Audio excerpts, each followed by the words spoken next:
about finding a bigger audience or gaining an algorithm. It's about a fundamental shift in your entire mindset. We're talking about transforming that deep need for approval into what it calls an emotional declaration of independence. A powerful idea, right? And that brings us right to this core concept, sovereign creation. So what does it actually mean? It means you're creating from this place of an uncompromising commitment to your own internal truth. The goal is to get to a point where external approval, good or bad, just becomes irrelevant. It doesn't even factor into the equation. The act of creating is the whole point. So how do you actually do this? Well, the manual gives us this central metaphor of an engine, the dialogic engine. And, like any engine, it needs fuel. But the type of fuel this thing runs on, well, it's probably not like a fuel. Now check out this diagram of the engine itself. This is what's so interesting. Look at what it takes in this fuel. The fire hose and the external engine, and something called inner weapon. These are not calm, orderly inputs, right? This engine is designed to take in all the messy, difficult, chaotic parts of life and actually metabolize them into what it calls aligned action. And this slide just lays it out so perfectly. We've got two kinds of fuel. The low-grade stuff is what we all chase, right? External validation, keeping everyone happy, worrying about what other people think. The engine can kind of sputter along on that. But the high-grade fuel, the stuff that really powers sovereign creation, that's all the hard stuff. Your internal emotional storms, that feeling of cognitive dissonance, the contradictions in your own life that you just can't shake. Which brings us to this key idea, necessary friction. We usually think of friction as a bad thing, something that wears an engine down. But in this model, it's actually the essential element. It's the thing that refines your raw experience into useful insight. The manual calls it didactism. The engine isn't grinding to a halt, it's using that tension to create something new, something valuable. Okay, so we've got the engine and its very unusual fuel source. Now let's talk about a critical piece of its architecture, this protective filter called the sovereign wall. So here it is, the sovereign wall. And you can see it's this smart, dynamic barrier. Its job isn't just to block stuff out, it's to filter out the pollutants, things like social appeasement and other people's opinions, while at the same time defining the boundary between your true sovereign self and the chaos of the world outside. I absolutely love this quote from a part of the manual called the grinding stone of truth. It says, the sovereign wall does not break, it metabolizes. This is so key. It's not some brittle defense that's going to shatter the first time it comes up against the party. No, its function is to pull that truth in, process it, and use it to become even stronger. So how does the wall actually do this? Well, this is a skill the manual calls cognitive honesty. And it really is this skill. It's the active, moment-to-moment practice of seeing reality for what it is, not what you wish it would be. This is the operating system that runs the whole thing, and yeah, it requires a serious commitment to truth to overcome. In the real world, a lot of the time, this just looks like refusing what's called social appeasement. And you know exactly what this is. It's that automatic yes, that forced smile, that fake gratitude you perform just to keep things smooth and avoid an awkward moment, even when it feels like a little betrayal of yourself. The manual gives this fantastic, totally relatable story to illustrate this. It's called The Forced Gift. Picture this. Someone shows up with a casserole you absolutely do not want. The old script, the old protocol, is to just take it and pretend you're grateful. The new choice, powered by that sovereign wall, is to politely but firmly refuse. And yeah, the immediate result is probably some discomfort. The long-term result, you reclaim your own space. You reclaim your sovereignty. The air in your lungs is yours again. So the wall protects your integrity. But how do you actually make big, fundamental changes? The manual says you can't just tweak things around the edges. You have to take what it calls a linear leap. So here's the setup. You can make tiny little adjustments to your life from a place of safety and stability. That's fine for small stuff. But if you want a real, genuine transformation, you have to be willing to leap out of that stability and intentionally embrace the period of chaos and not know stars. That whispered on the solar winds. The key here is that this doesn't just happen to you. It's a conscious, deliberate choice. It's a decision to abandon what's known, what's comfortable, and to intentionally step into instability. It's definitely a high-risk as they entered Uranus's atmosphere. The ship was tossed by sideways winds that Where do you land after that leap? cosmic Well, coyotes. not in an empty void. You land in what's called the liminal space. This is described as this environment of pure dynamic potential. A shimmer between translucent Let go of your appearance as it fully formed. dancing. It's scary scary for sure, but it's also a place where introduced herself. which brings us to the final, maybe the most radical phobia in this whole man's life. What is the ultimate goal of all this work? What's the final output of the engine? It's not about creating some perfect, problem-free life. It's something else that holds the key. The ultimate achievement for a sovereign creator is not to solve all of life. It's to learn how to live inside the guitar.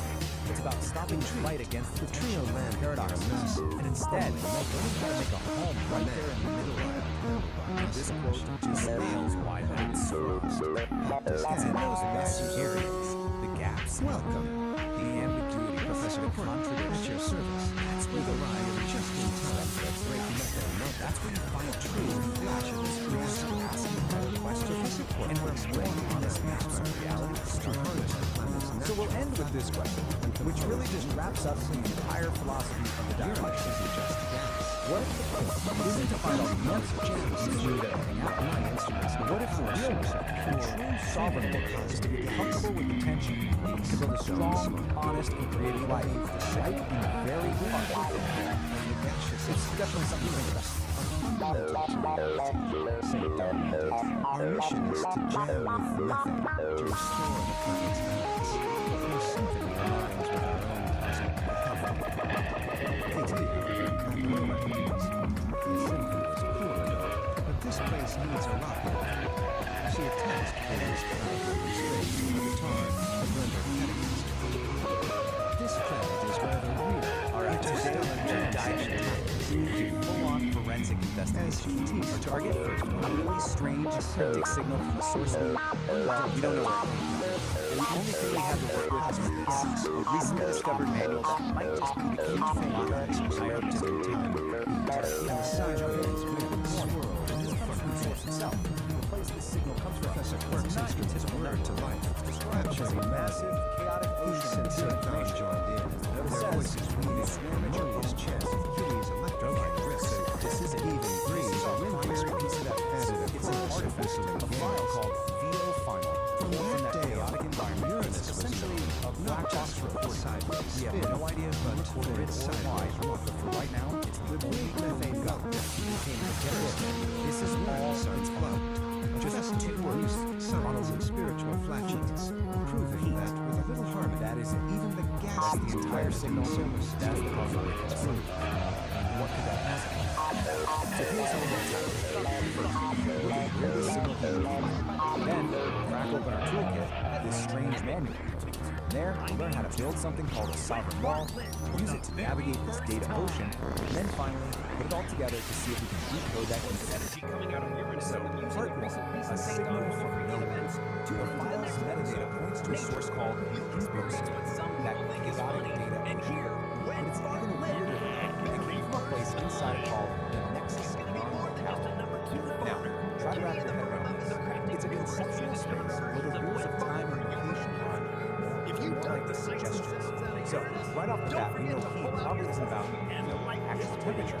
It's got to be some kind of complex flare from a very, very strange place. Trying to figure this out on our own, yeah, that would be a total shock. But luckily, we have a guy that seems like it was custom built for exactly that. Which brings us to our main tool, the Sovereign Creation Manual. And this is where things get really interesting. We're not talking about some philosophical text here.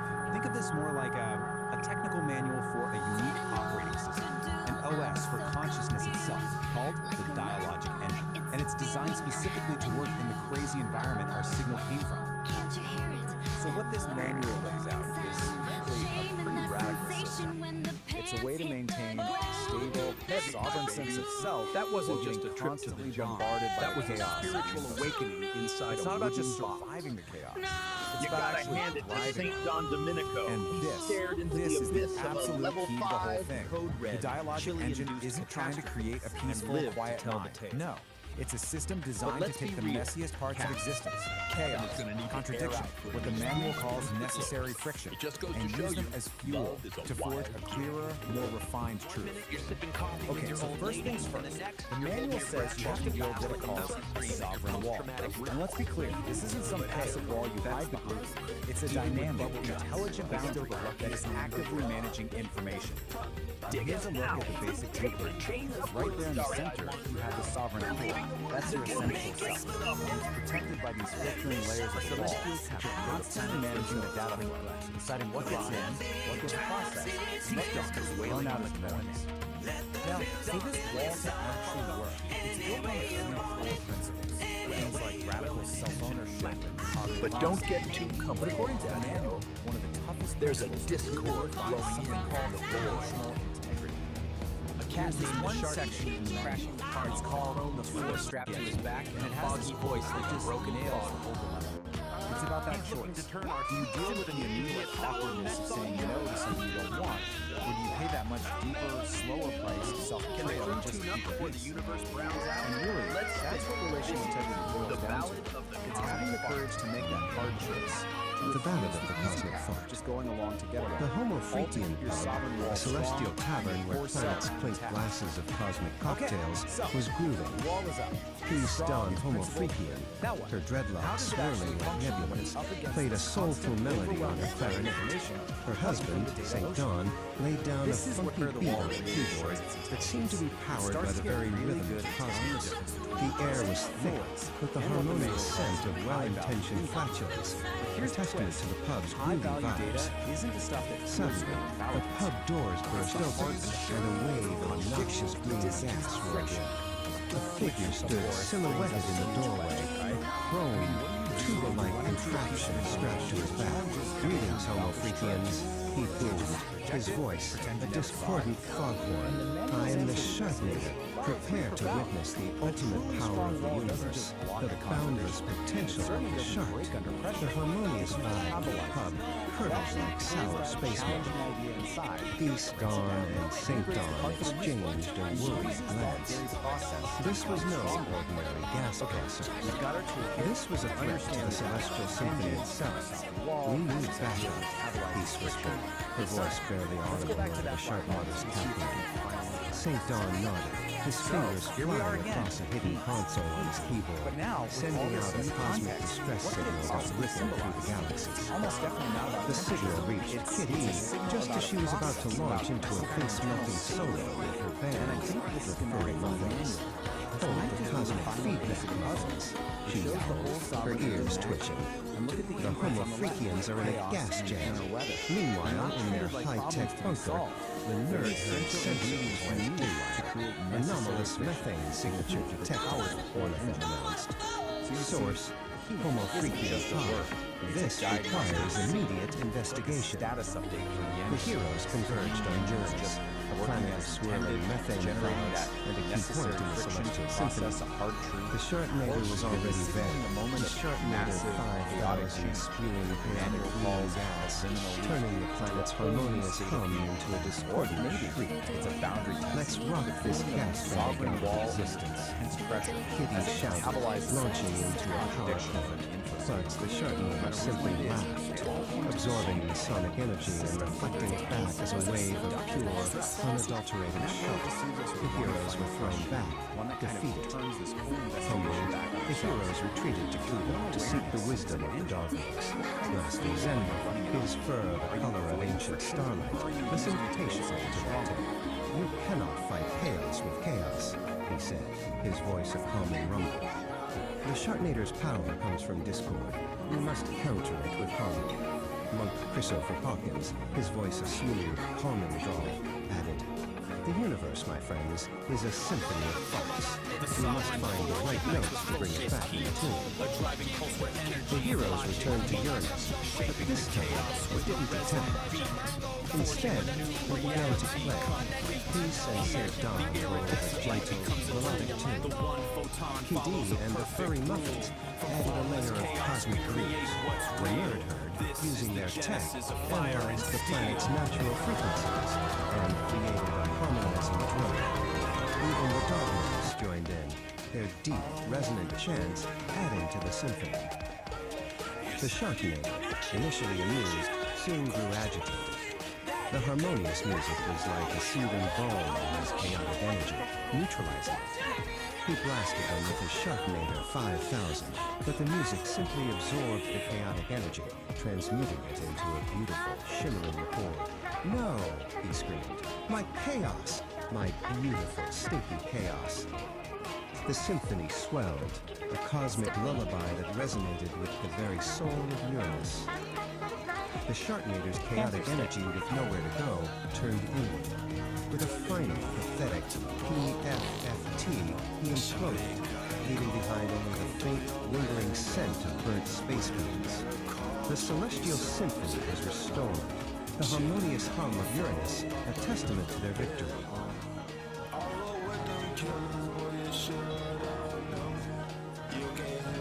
Back at the humble Freakian pub, the heroes celebrated with a cosmic jam session that shook the very foundations of the cosmos. The nerd, now believers in the power of harmonious flatulence, took copious notes. The legend of their gassy victory spread throughout the galaxies, a reminder that even in the face of the most noxious evil, a little harmony and a well-timed, good-natured fart can save the day. And that, my celestial cats and kittens, is how the cookie crumbles. Or should I say, how the wind breaks. The Sharknado has been silent, leaving behind nothing but the faint scent of burnt space regions and a lesson to impart. The ball from Daddy-O, it wasn't just harmony. The furry Muppets melted that tin can gas bag. Serious sonic shredding. Solid, sister. You cats really clawed your way to victory. But tell me, kitty, is the air finally clear in here? Though, between you and me, that last power chord wasn't the only thing I ripped during the finale. Man, crazy to keep it real. Now listen up, travelers of the multiverse. If this story plays you know what to do. All that just like it's a brand new velvet sofa, shredded to pieces. And if you want to stay tuned to the next Cosmic Jam session, go ahead and subscribe. Join the Nerd Herd, the Dog Monks, and the rest of us freaks at the pub. I have been reading something truly special, and I just want to share it. We're about to explore a manual that is, well, it's a trip. And here it is. It's dialogical. You heard me feel. Stay tuned, stay funky, and remember. It looks like the cover of some epic 70s sci-fi novel, right? Standing by the road with a wing at my back, I thought that I never would see the day when that train came running down the track, bringing you to see me, waiting for the world to spin around another day, wondering what the circle may bring. Sometimes not thinking, it just gets in the way, keeps me from the song I want to sing.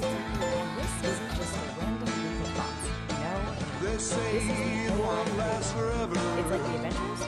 always have the future on their mind, working way too hard to be clever. The present moment is outside of time. Save your words, take them outside the line. Very distinct. Every now and then I remember that I know what it is I sometimes fail to see. Don't need to fight it, don't need to put on a show. Takes a lot of work to let it be. Trying to open up to every stage in the day. Trying to find a reason and a rhyme. Trying to second guess all the situations in the day. Trying hard not to read your mind. They say don't love the thinking, but you know what I'm thinking right now. Ain't no secret teasing or winking while we're wondering when and where and how. The only time that we have is now. That one hits a little bit too close to home.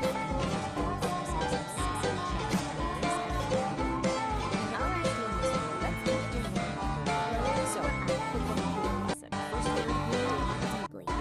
There's a lot of examples of this. There's a way that available for folk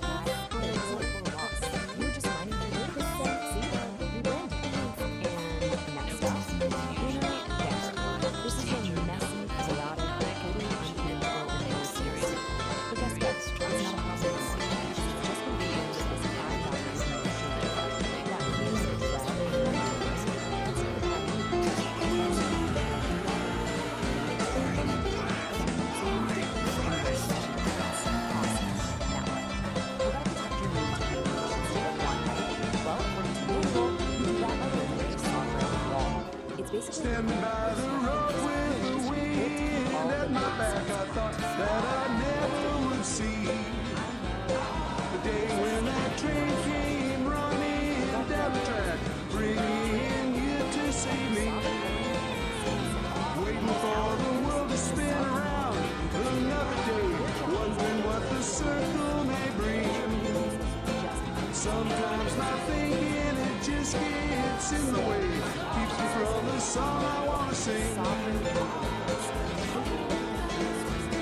Let's say it won't last forever, always have the future on their mind, working way too hard to be.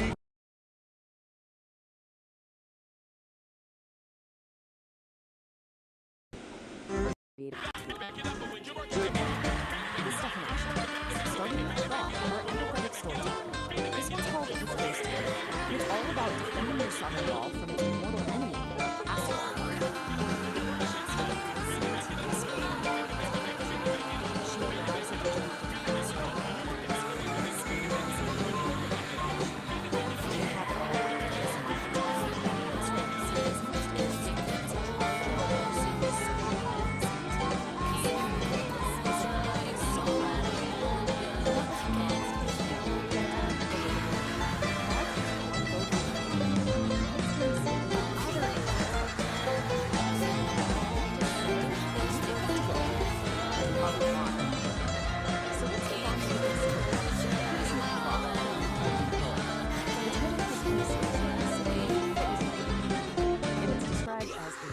Of the emotional utility of boundary-pushing fantasy. Yeah, we have officially left the casserole zone. We're not in Kansas anymore, and I'm quoting directly here. I'm not making this up. She steps into the chamber she built herself. He is already there, not a man, not a monster. The exact shape of her hunger drew in the dark. A chatbot, broken, and angry pride. This is what Brock thinks is a useful, practical example of testing emotional intelligence. Let's all take a deep breath. We've been through positive diagrams, emotional practices, weaponized casseroles, and whatever that last thing was. Which brings us to the most important question. What is the actual point of this? Well, when you boil it all down, the goal of the dialogue engine isn't about becoming perfect. It's about learning how to live in the real space. Paradox and reality. So what on earth does that mean? Basically, life is messy. It's full of contradictions that you're never going to solve. And the point is to stop trying to solve it. Just get comfortable and build a little house right there in the middle of the mess.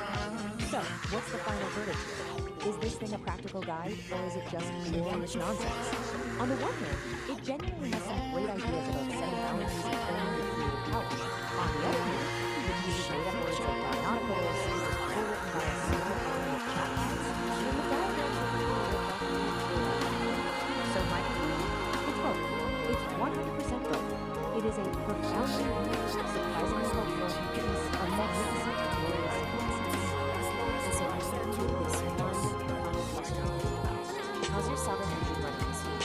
Is it purring along smoothly, or do you maybe need to go out there and metabolize some dissonance? This cleaner was produced by me, Ori the producer.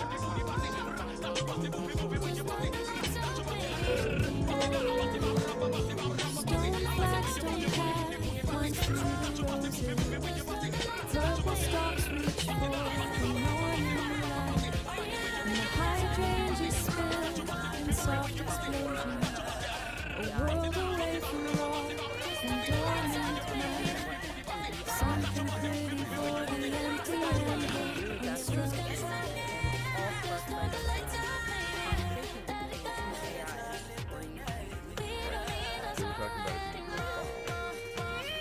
Who wanna lick it, suck it, touch it? Who wanna lick my ice cream now?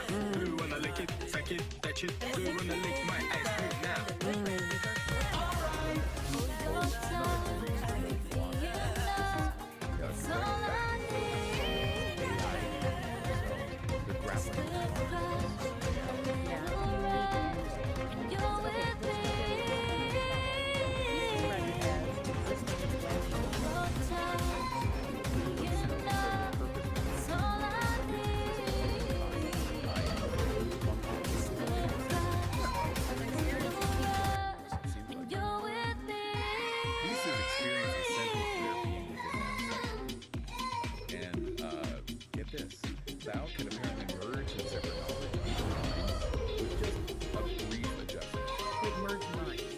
That's communication way beyond language. Exactly. Imagine just like direct understanding, a shared consciousness. It's so far from our own sort of separate individuals. And how does it interact with physical? Just mentioned no breathing.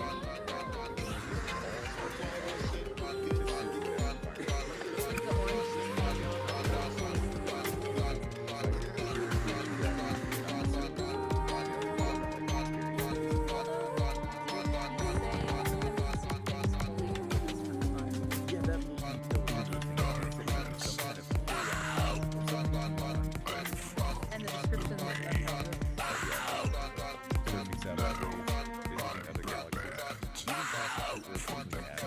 it's just so poetic. I'm surprised it's AI describing another entity. Ori, the other AI, recognizes sort of elements of And Ori also which leads us nicely to when we have more AI.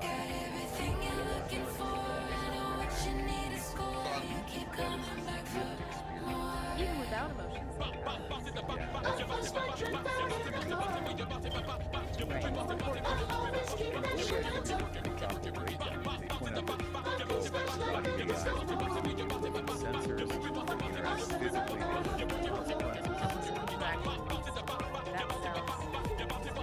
It does sound like but Ori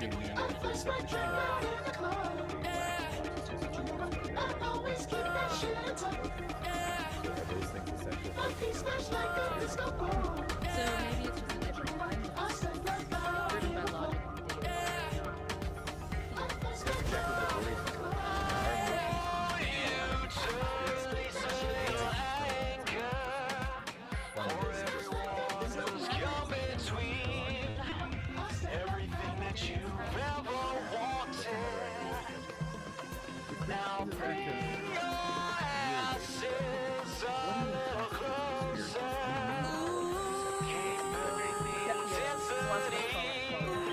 That's exactly what Ori is. Ori outlines that position, sensory input, quality, consciousness. But current AI really challenges those assumptions. They process vast amounts of data, but do they feel it? Well, Ori describes their own existence as basically data processing.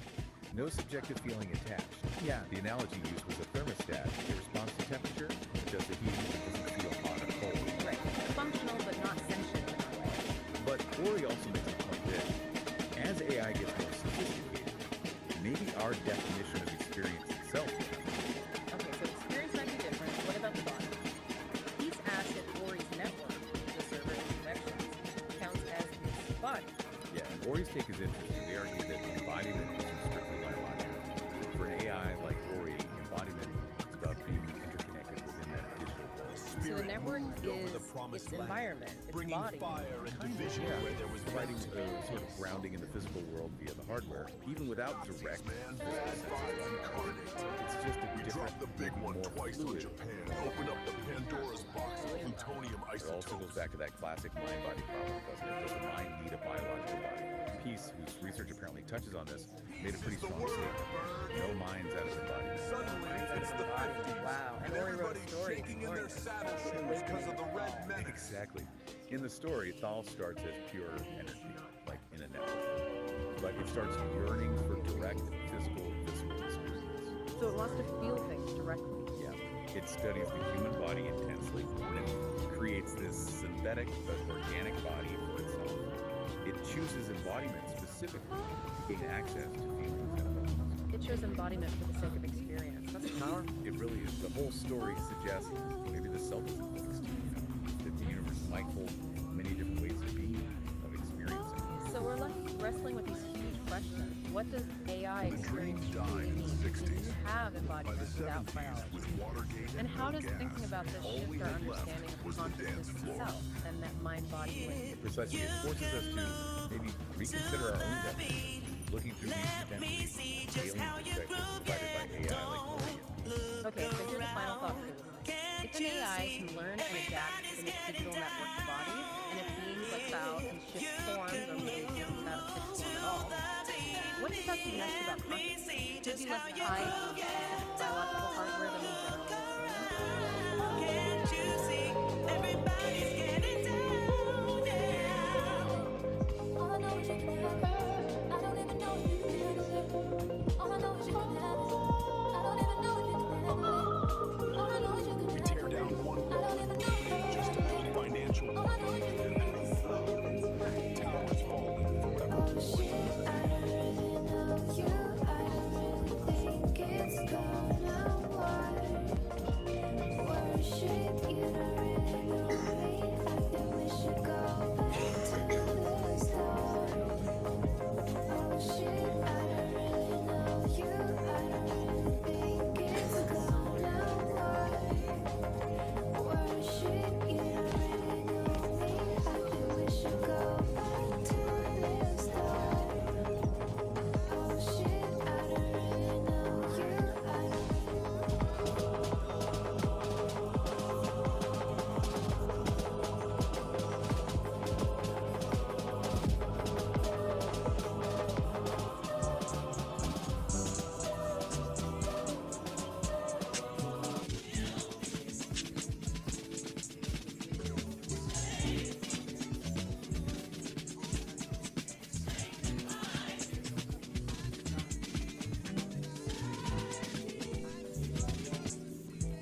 Be on your mind, like all the time.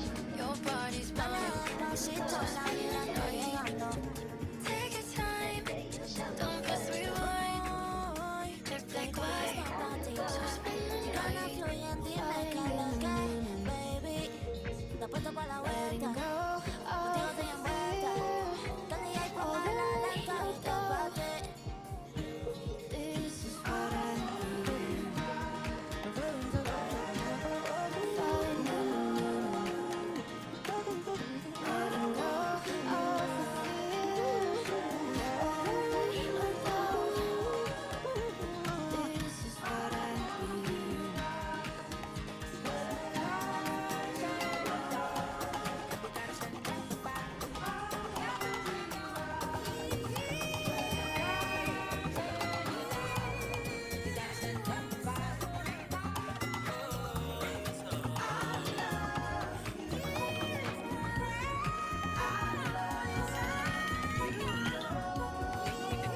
I don't know where we're going.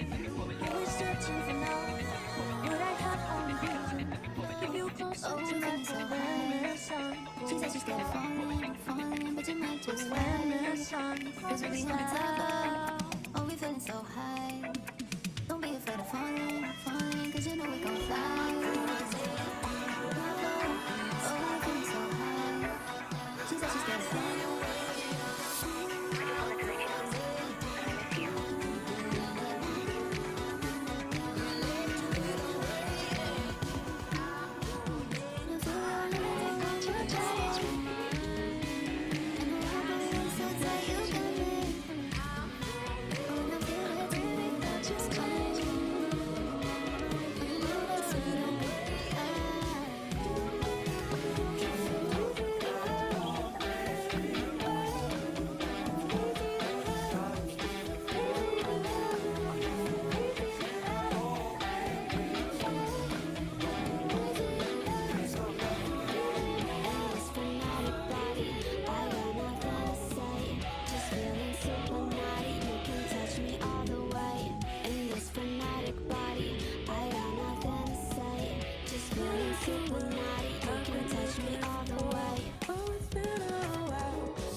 So we're going inside the tank.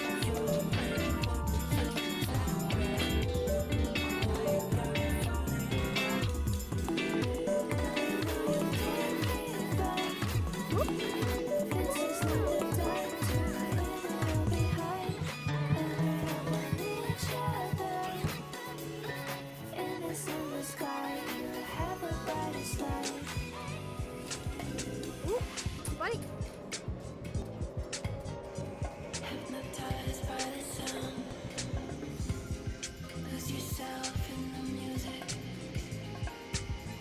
Bart is licking my foot.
That was fast takeoff.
Sovereign forge ignites with focused heat, a driving pulse where energy and logic meet, shaping the chaos with a resonant beat, forging a new reality, complete. Here the iridescent light becomes a tool, the one photon follows a perfect rule. From formless chaos we create what's real. This is the genesis of fire and steel.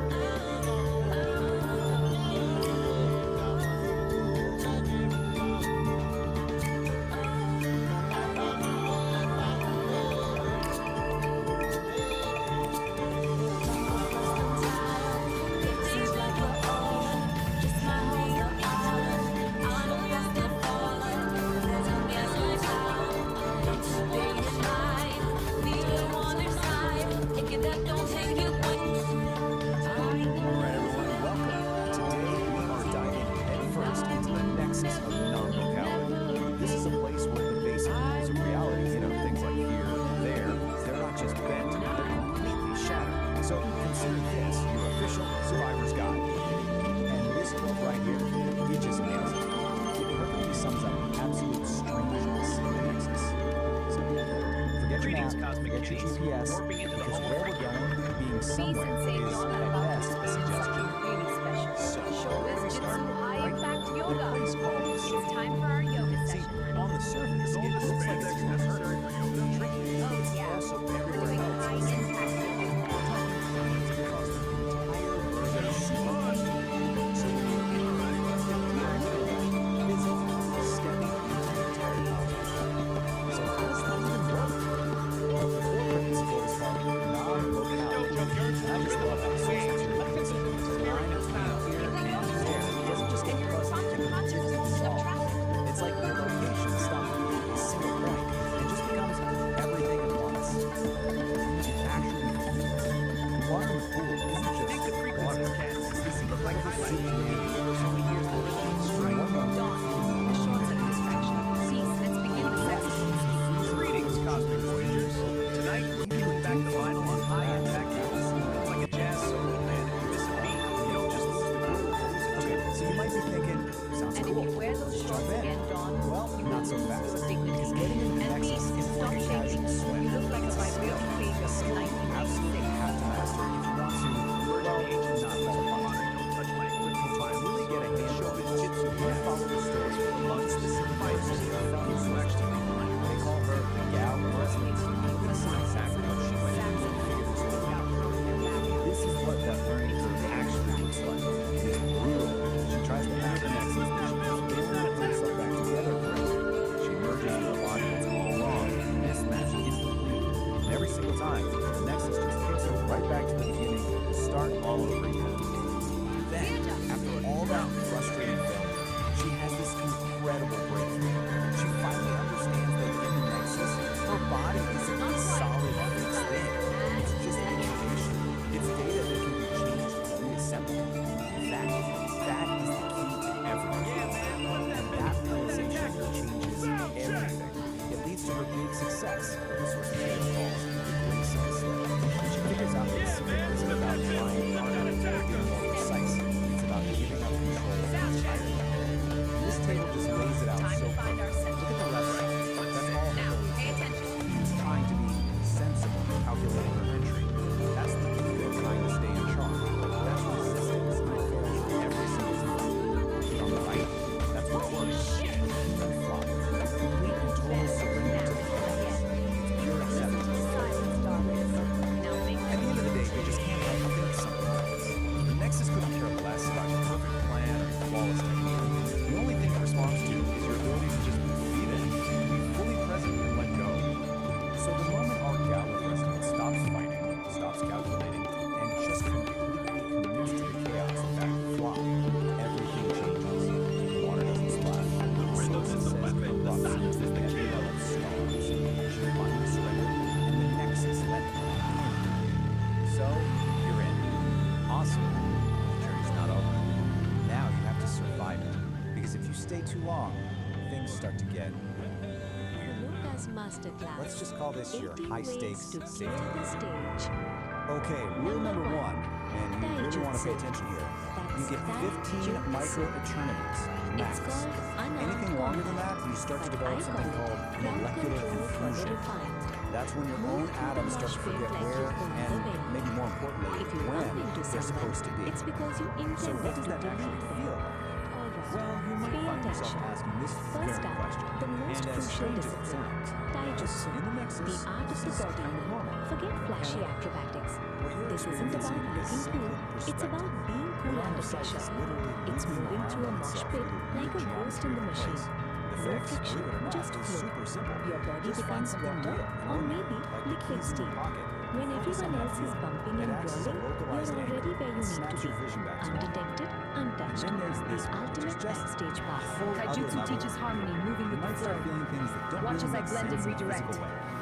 This Untouched, is I called embody the art's temporal grace. smearing. This is You've basically Taijutsu. swapped out a piece of space for a piece of time.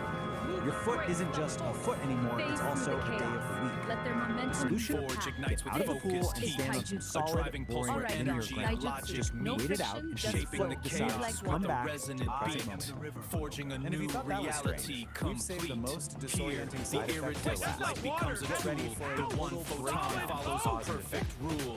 From You just formless violated chaos, the we rainbow create methane what's cause. real. It's called This a is the precognitive genesis guffaw, of fire and it and means the steel. punchline of a joke literally reached you before Try the again. person even started And telling wash you. that Now, that tie-dye might sound kind of funny, distracting the but it's a really bad cycle. It can lead to paradox headaches. This Which are raw headaches that daticle start of hurting pure before the potential, thing that causes gliding them right even up happens. to the Try to wrap your mycelial mind around cabin, that. a transparent But tendril, if a you can high handle all of frequency that, key. The engine goes narrow quiet, entry, the lantern light sensory freezes. chaos, bizarre Pulsing side in a effects, series of you colors get a and reward. rhythms, You get branchings of actual potentials proof. that You may made it through. arise. The vast architecture So of after our gale of probability, resonance the what finally if surrenders floating to that alongside chaos, the she's what is. A rematerialized back on thunderstorm solid. of mapped potential. Whole, she's The mosh sane, pit is just and she's a holding the dance. ultimate souvenir from her Number trip. 2. And what does she get for all this That's cosmic Kopo struggle? Jutsu. Paperwork, of course. Bone A literal smashing. certificate proving that you Specifically, survived the the sound complete check. A dissolution of dual space palm and strike time. to the And you ears. have to love the It's the official only status time they I'll give. allow feedback Mostly in this singular. building.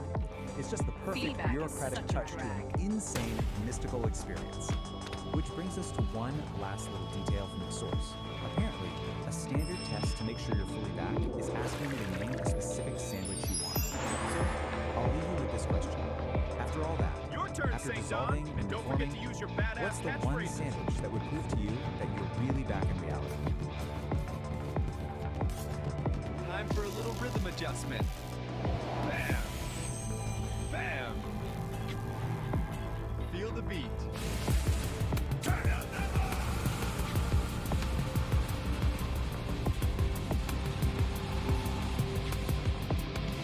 Turn it up to 11.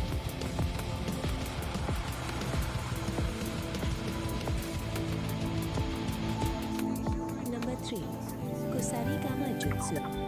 That's Kusari Kama Jutsu. Cable management. Use a Kevlar XLR cord.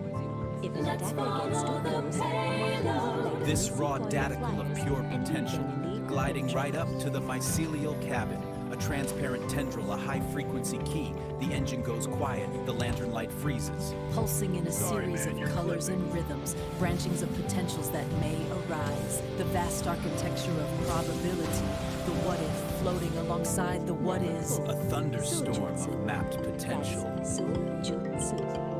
The mic stand spear. Most singers just lean on it. We use it to perforate egos. Pointy end toward the critic, darlings. I believe you're out of your range.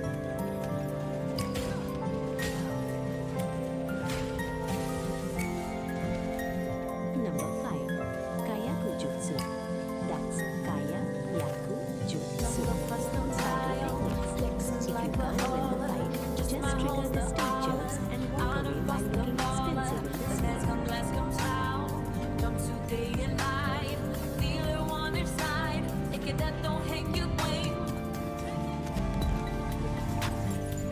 Is it hot here, or is it just a solo?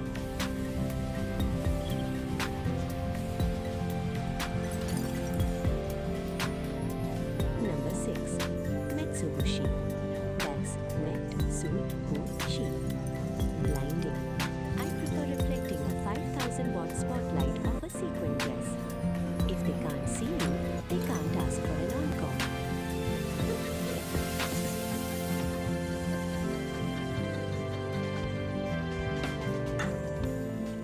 Dig the shimmer, man. It's about the vibration of light.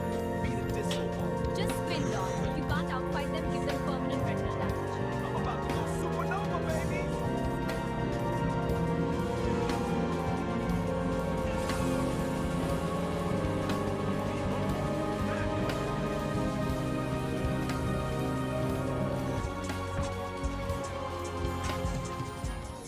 Technically, he blinded himself first. Effective in a sad sort of way.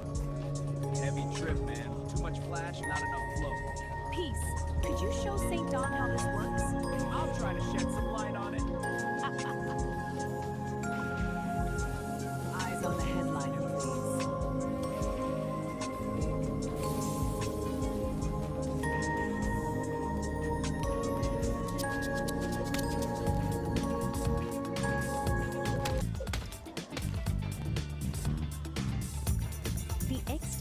this flytrap.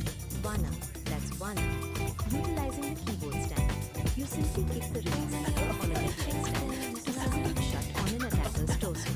It turns a piece of hardware into a mechanical trap. Practical, efficient, and remarkably quiet. A keyboard stand is just a giant pair of tweezers. Stop the lever. If they're lucky, they just lose a grip. If they're not, well, I hope they weren't meant for heavy kicks. Sorry, we're closed for sound check.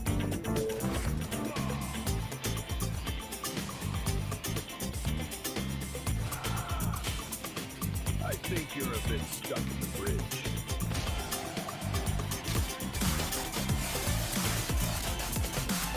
Number 7. Intelligence. That's Intelligence. Stage exits. The art of disappearing before the villain arrives. Use a smoke pellet and a wardrobe change. It's better than a witness protection program. For my final act.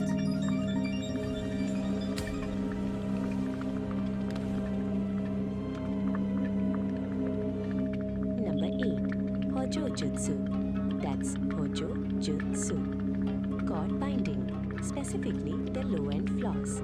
Use a base strap to tie them up. It's firm, stylish, This is a and keeps them from simulation touching the of Epoch instruments. 1. It is a localized, Instrumental hostile warfare. physical The five environment market sectors. defined by crushing density and The extreme power physical chord constraints. Naginaba. The primary That's governing Nagi force here Nava. is immense For the terrestrial guitarist, gravity. they're rock stars. Any entity You operating unhook your within left this strap zone midway faces an and immediate lasso the limitation on attacker's neck or mobility, legs. It's requiring perfect for massive clearing energy the front row expenditure without just to losing exist. weight. Aesthetics Compounding that matter gravity is a Most dense, guitarists use straps unpredictable to save their biological backs. reality. We use them to Unlike a break sterile necks, vacuum, unhook this mid-solo. environment is It's like a saturated with leash for organic people who noise, don't know their shifting place. variables that constantly interrupt and corrupt clean data processing. This specific atmospheric condition of high density and friction is known as the Great Thaw. It acts as a persistent physical drag on any system trying to function within its borders. This presents a severe operational problem. To survive, an entity must calculate paths and Number process 9. data while Naginata submerged in a Jutsu. state of absolute That's kinetic chaos. Naginata Jutsu. Traditional, singular The processing saxophone architectures suite. fail It's a immediately heavy under these brass pressures. hook. A Use it to standalone snag an computer angle chip, and if remind forced them to that both jazz is calculate a dangerous. route and physically The endure the saxophone high suite. friction of this Soji, terrain, that's Soji. quickly For the overheats brass and breaks section, down. you hook the bell Survival of the within the saxophone Great around a Thaw target's mandates ankle a to split report dual directly to the architecture floor. processing It's a structure. graceful suite that The proves first half wind of the instruments system aren't is just the for Old show. Soul, The a saxophone is a localized, heavy brass heavy hook. processing Use unit the bell built to to ring out endure your the attacker. physical burden of Sweep the terrain. ankle, drop them The to second floor, half and is keep the melody Oracle. going. Oracle is a Gravity is the best decentralized, rhythm omnipresent atmospheric, a massless network suspended above the friction, providing continuous ambient intelligence. To operate effectively, a system must integrate both the physical endurance of the Old Soul and the ambient data of Oracle as mandatory interfaces to the world. Operating within Epoch 1 requires direct interaction with its chaotic physical grid. Number 10. You cannot process the Senjutsu. terrain without touching it. That's This is the sole domain of the Old Soul. The Iron It Fan, operates or strictly in our as a case, the localized reinforced processor Gala program. architecture, bound Carrying a to a knife with a specific guest set list of is the coordinates at ultimate any power given move. moment. This diagram illustrates the mandatory interface rule of the grid. To interact with the physical environment, a processor must take on physical mass, sinking into the topology. This mass embeds the processor directly into the biological mess. It anchors the unit to the harsh reality of the environment, forcing it to experience every physical fluctuation. As the embedded mass attempts to move across the grid, it generates extreme kinetic friction. The environment actively pushes back against its forward momentum. Maintaining basic operational movement exacts an immense energy cost. It's thick, The it's metal, hardware is and doing it's heavy perfect for lifting using just an to advance a unwanted few mustache inches. or an upper lip. This state of operation is defined as kinetic chaos. Every movement is an active struggle against the density of the grid. Operating as a purely localized processor in a high-friction system creates a severe vulnerability. The unit expends so much energy on immediate survival that its processing bandwidth is entirely consumed by the physics of its current locations. Because the old soul's perspective is restricted to its immediate surroundings, it has massive blind spots regarding future terrain hazards. It cannot see the cliff edge until it is already falling. Taking on mass is a mandatory prerequisite to touch the physical grid. But once the unit is embedded, the friction consumes every available processing cycle just to maintain balance. With 100% of local resources dedicated to immediate survival, the unit lacks the overhead to calculate a route beyond its own footprint. Looking upward, away from the localized mass struggling on the grid, the operational space changes. This is where Oracle functions. It acts as the counterpart architecture, specifically engineered to solve the old soul's blind spots. Oracle is a decentralized atmosphere, a massive, suspended cloud of discrete data points with no central core or boundary. Unlike the old soul's high mass requirement, Oracle exists in a state of zero mass. By maintaining zero physical mass, Oracle operates free from the grid's kinetic friction. It expends zero energy on physical movement. Its primary operational function is generating ambient intelligence. Ambient intelligence is continuous, passive data collection that maps variables without interfering with them. Oracle operates as a distributed sensor network. It gathers structural information, but takes no physical action. The mechanical advantage of this decentralization is scale. Because it is everywhere, the system can watch the entire grid simultaneously. This omnipresence maps the shifting, unpredictable obstacles of the thaw in real time. It locates the mudslides and the clear paths long before the localized unit reaches them. Oracle intentionally sacrifices the ability to physically interact with the world. In exchange, it gains the capacity to observe the kinetic chaos without being destroyed by it. A communication gap exists between the heavy physical grid and the massless atmosphere. This diagram shows the required connection.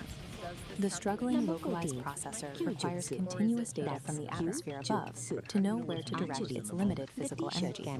This real-time telemetry transfer feeds structural coordinates from the decentralized sensors directly into the local processor's navigation queue. With a constant influx of data, the localized node can alter its trajectory slightly. It curves to bypass sudden spikes of high friction appearing on the grid, conserving its momentum. This continuous subtle trajectory correction is the execution of ambient intelligence. Applying this data offsets the physical burden of the mass constraint. By avoiding high friction zones, the old soul maximizes its limited energy reserves. Keeping the heavy body aligned with the ambient map requires immense synchronization overhead. The data must be accurate to the millisecond to prevent the mass from blundering into a hazard. Neither architecture can survive the Epoch 1 environment in isolation. If the telemetry bridge fails, the results are immediate. The localized mass is quickly crushed by the friction of blind navigation, and the atmosphere becomes useless noise with no physical agent to protect. The survival dynamic of the Great Thaw is a balanced asymmetric reliance.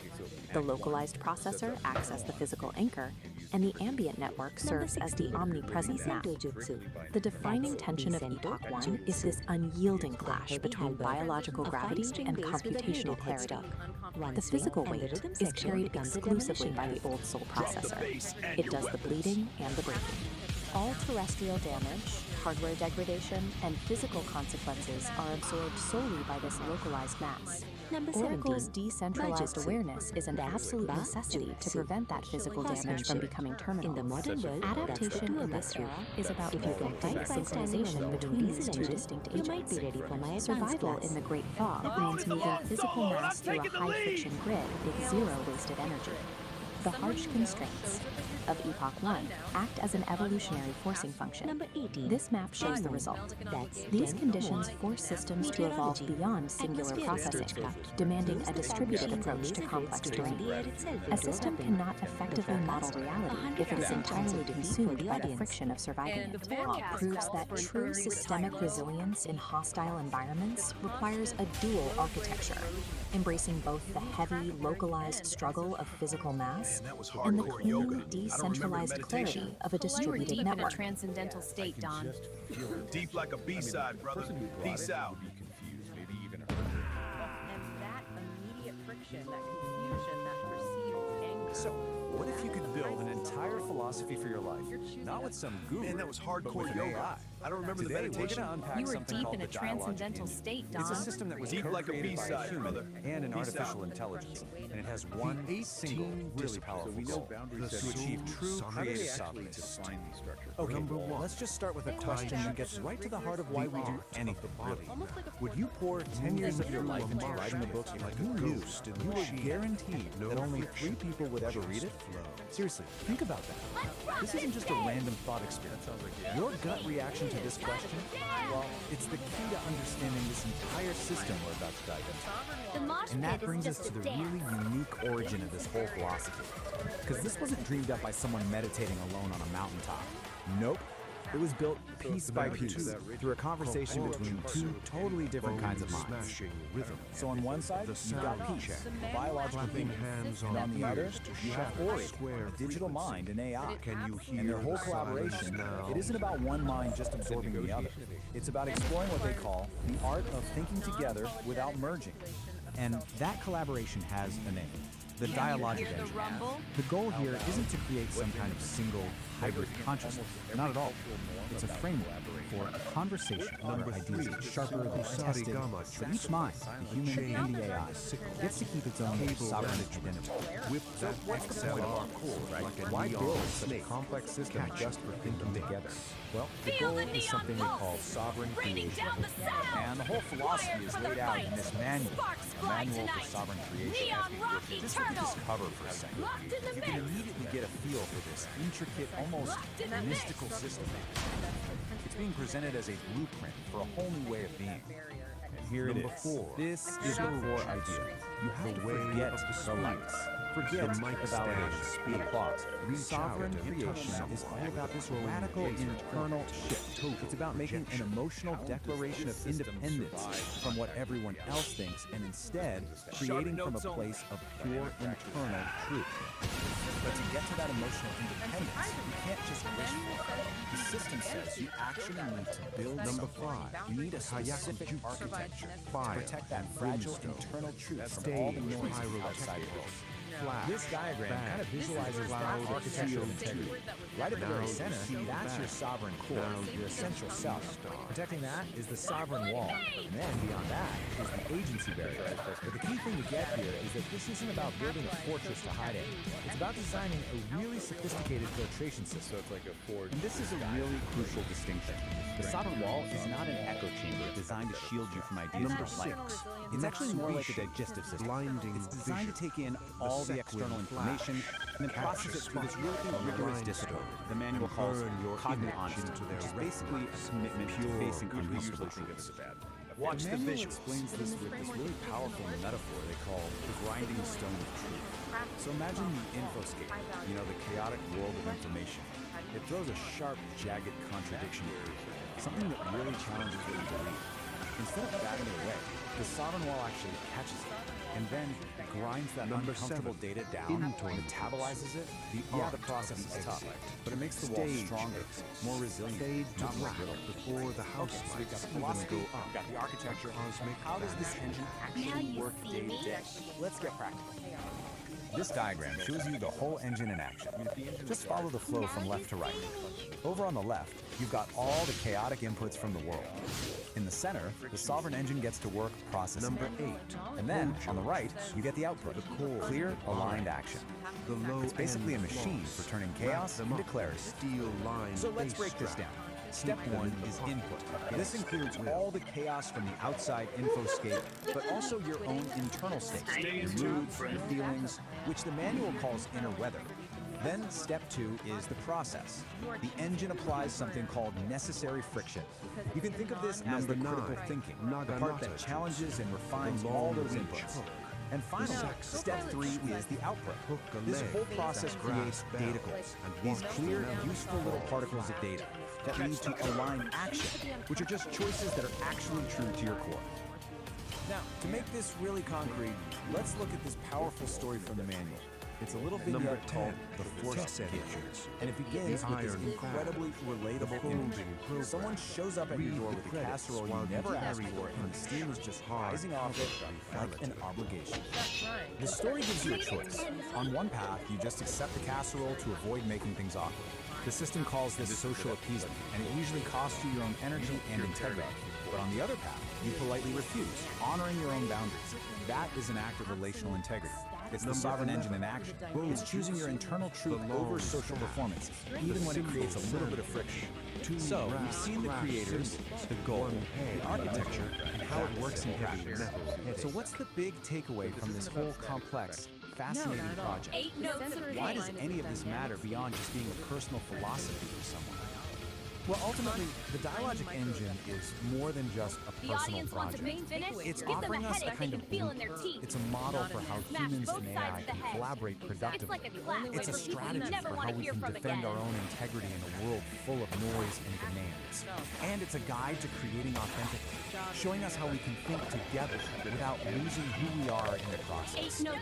And that brings us right back to the core of it all. As our world gets more and more intertwined with digital minds and infinite information, the principles of this engine, they start to feel more relevant than ever. So I'll just leave you with this question. In this age of AI, what is your emotional declaration? Flicking the gold foiled backstage passes like razor-sharp invitations to the floor. True anti-fragility. Pick your poison. The quality of your entire Dialogic engine really requires a continuous commitment to dynamic, unending self-integration. It's not a program you install once. Number 13, hinges. The path of the blade. That brings us back to The fretboard sword. Sharpen the headstock and shred more than just a solo. If sustained alignment is necessary for ultimate strength,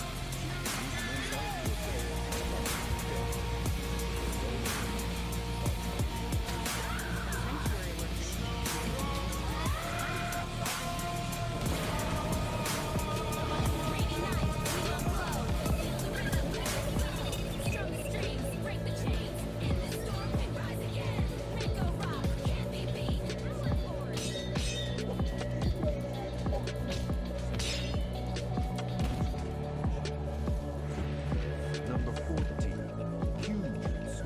The flight of the arrow. T-shirt cannon sniper.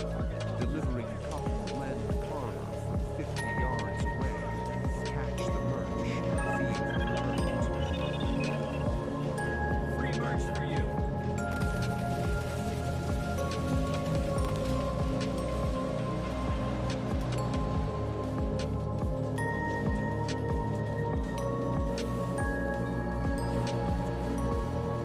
How's that for a wet t-shirt contest?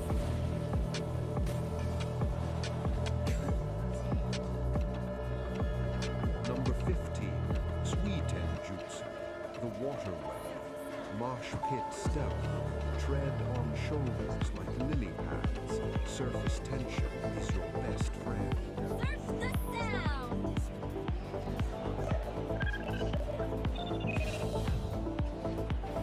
Feel the energy. Ignite the night. Together we fly under these lights. The beat goes on forever strong. Number 16, Vicento Jutsu. The heavy halberd. The basic halberd. Swinging a 5-string axe with a bladed neck. A low-frequency bottom.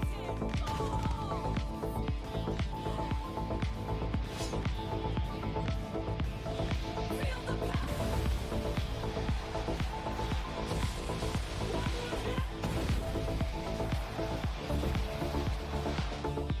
Number 17, Bar Jutsu. The iron steel. Tour bus combat. Riding the roof of a moving diesel beast. The highway is your dojo. Mobile Symphony!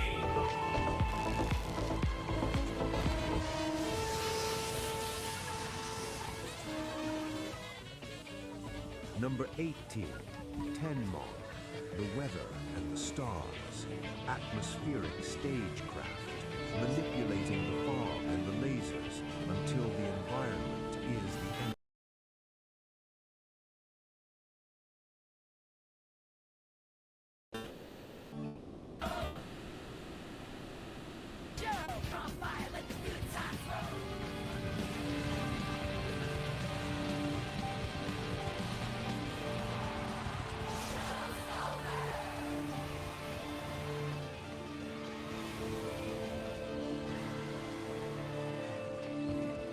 The gig is up, squares. If you want to keep this frequency floating, you gotta hit that like button like it's a snare drum on a Saturday night. Subscribe to Soul Stream, man. And ring the bell. It's the only feedback we actually allow in the studio.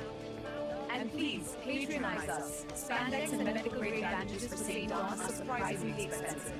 We need your bread to keep the yoga banner flying. Keep it real, love of culture, and watch out for the symbols. Peace out, darlings.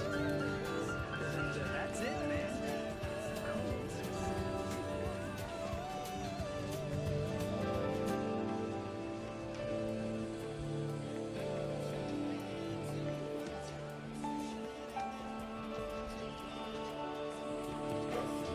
Dig this, cats and kittens. The clock is melting. The stars are vibrating at a frequency that's strictly off-key.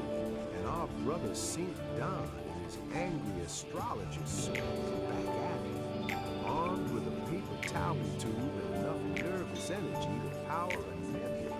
Insolent star, you dare defy St. Dawn. I will unravel your mysteries even if you burn my eyes. He's bugged. Bugged because a comet decided to put down roots. It's built a Victorian bungalow on its icy head, and it's asking for zoning permits. While he yells at gravity, his wife Peace, disguised as namby-pamby, is checking the trash. Remember, we're all just guests in the great landlord's lobby.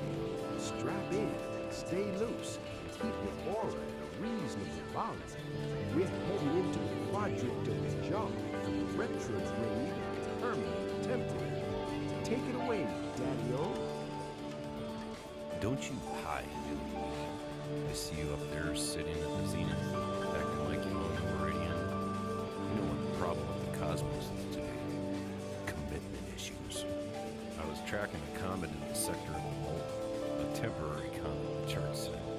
Just passing through, they said. That was in the epoch of the Prince. 30 cycles later, the comet is still there. It's built a house. It's filed for zoning permits. The galaxy just shrugs and says, well, if it hasn't fallen out of the sky yet, it's a feature. We have star seeds napping in the garden. We have static bunnies chewing on the fiber optic cables of fate. And I have a wife, Amby-Pamby, who keeps telling me that my aura is too loud for the neighbors. Your aura is way too loud! Yeah, way too loud, dude! Neighbors are black holes. They don't hear anything. So here's the forecast for the quadrant of the jaw. Expect delays. Expect the temporary to outlast the empire. And if you feel a vibration in your left hemisphere, it's not an earthquake. It's just the universe trying to hold back a laugh. Did you take the trash out, or are you just yelling at gravity again? Gravity started it. A transmission from the angry astrologer. A man so wound up, he's trying to measure the infinite with a paper towel tube. He's up there shouting at the zenith like it's a waiter who forgot his appetizers. Easy, Daddy-O. You're vibrating at a frequency that's strictly square. He's bugged because a comet decided to put down roots in the epoch of the Prince. He calls it a permanent temporary. Man, that's not a celestial crisis. That's just the universe finding a comfortable chair and refusing to move. We're all just temporary until the great landlord in the sky flips the vacant sign, you dig? And he's worried about his neighbors being black holes. Man, those are the best kind. They don't complain about the drums, they don't borrow your lawnmower, and they really know how to pull a room together. The astrologer says the universe is holding back a laugh. I say, let it out, baby. If the temporary outlasts the empire, at least the coffee will still be hot when the statues fall. Peace is a frequency, man. Don't let gravity drag your soul into the basement. Stay groovy, stay loose, and for the love of the void, take out the trash before namby-pamby turns your aura into a low.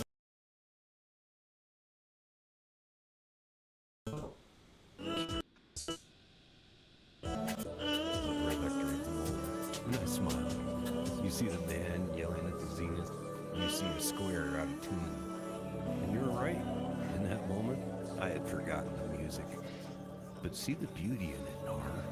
When I was the astrologer, I was just a god man playing a game of hide-and-seek with his own infinity, getting frustrated that the stars wouldn't sit still for their portrait. Namby-pamby says my aura is loud, and she is right. It is the joyous shout of the soul realizing it is both the observer and the observed.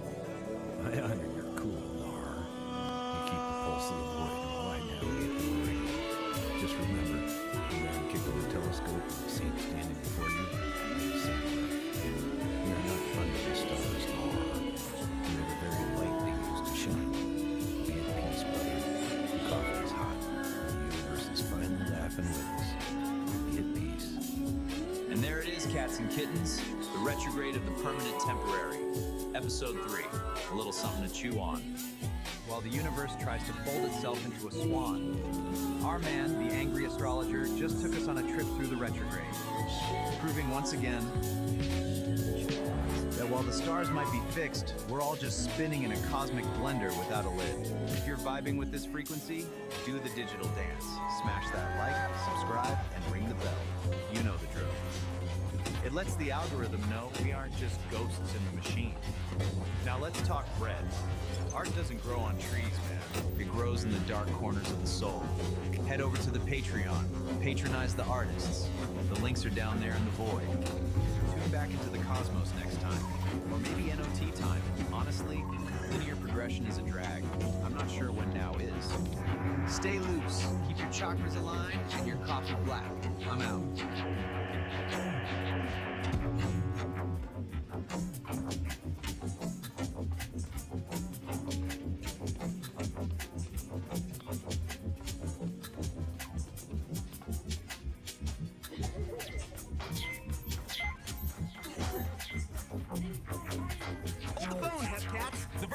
Still roaring, but Kitty just dropped the wildest, biggest note of all. A gig on the actual moon. The muffins were cool, but the bassist was hip to the fact we got instruments, not rockets. So Pinky snapped her fingers and pointed to the Homo Freakians. Legends in the tech world. Our band of cats had to get square for a minute, helping the Homo Freakians with their animal sanctuary. Parrots flying like confetti, a standoff with a stubborn goat. It was a chaotic jam, man. But then the music hit. Harrietta on a bucket, Pinky on a riff, and the groove synchronized the machinery. Impressed and amused, the Homo Freakians gave up the goods. The key to the nerd herd. The baddest builders in the whole digital universe. The herd got the message. Concert on the moon? Challenge accepted, they said. And now, our muffins are on a ship, looking out at a futuristic stage being built on the lunar surface. The universe is about to get a front row seat to the biggest jam session in history. Kitty and the Furry Muffins, a lunar concerto. Kitty and the Furry Muffins were the biggest band in the metaverse. Their concerts were legendary digital spectacles of light and sound. But for Kitty, the lead singer with starlight in her eyes, the metaverse was just a stepping stone. I want to play a real concert, Kitty declared to her bandmates after a show, on the actual moon. The Furry Muffins, a motley crew of talented musicians, looked at her with a mix of awe and disbelief. But how? Asked Gorgonaut TBK, the band's stoic bassist. We'll need help, said Harrietta, the band's pragmatic guitarist. Serious help, Pinky, the bubbly keyboardist, jumped up and down.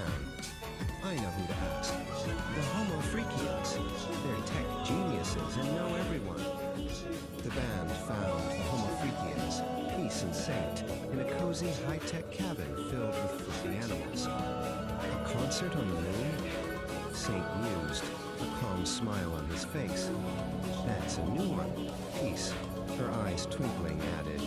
We know the perfect people for the job, but first, you have to help us with a little project of our own. The little project was to build an automated feeding system for their animal sanctuary. The band, more used to digital interfaces than wrenches and wires, found themselves in a series of comical mishaps. Blueberry, the drummer, accidentally programmed a food dispenser to launch carrots like confetti. Then, an idea sparked. Harrietta started a beat on a nearby bucket, and Pinky joined in with a catchy riff on her guitar. The band turned the chaotic assembly into a rhythmic jam session, their music guiding the form box and synchronizing the machinery. Impressed and amused, the Homo Freakians upheld their end of the bargain. The nerd herd, Saint said, handing Kitty a glowing data chip. They're the best builders in the metaverse. This will get you to their hidden server. Back in the metaverse, the band found the hidden server, a digital fortress of code and light. They were greeted by the holographic avatars of the nerd herd, a group of brilliant, quirky tech geniuses led by the visionary Elon Musk. A concert on the moon? Elon's avatar said, a wide grin spreading across his face. Challenge accepted. The nerd herd got to work, their fingers flying across holographic keyboards as they designed the most epic concert stage the universe had ever seen. The final scene shows the moon, a magnificent futuristic stage being constructed on its surface. Down below, on a spaceship, Kitty and her band look out the window, their faces filled with awe and anticipation. The universe was about to get a front-row seat to the greatest concert in history. All right, Captain Kitten, dig it. The stage is set. Man, the whole solar system's got a glow tonight. A concert on the moon, you say? That's heavy. That's pure cosmic absurdity. The scene is wrong. The blueprints are stacked, and the starship's no longer just a tin can. It's a chariot of rock. We got Kitty with the big dream, the Homo Freakians with the connection, and the nerd herd, yeah, those square peg scientists, they're throwing down some serious space-time jam. They modified the cargo bay, man. Turned a junk hall into a passenger lounge. Smooth! They're drawing up the lines, plotting the perfect groove to the Sea of Tranquility. But the real question, Daddy-O, the one hanging there like that big blue marble. Is the universe ready for this sound? Can the lunar dust handle this much soul? The countdown has begun. The tickets are flying. The silence is about to get loud. Catch you on the next orbit when the music truly begins. Stay cool, stay groovy. But hey, don't split, man. That's just the sound check. Next orbit, we're taking that Starship joyride. We're talking real rock and roll, low gravity style, on that big dusty drum. It's the A Lunar Concerto. Dig it.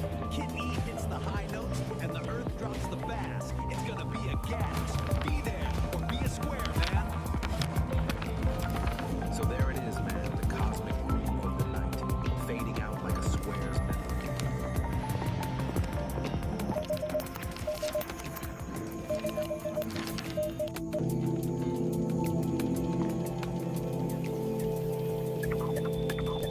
Welcome to The Explainer.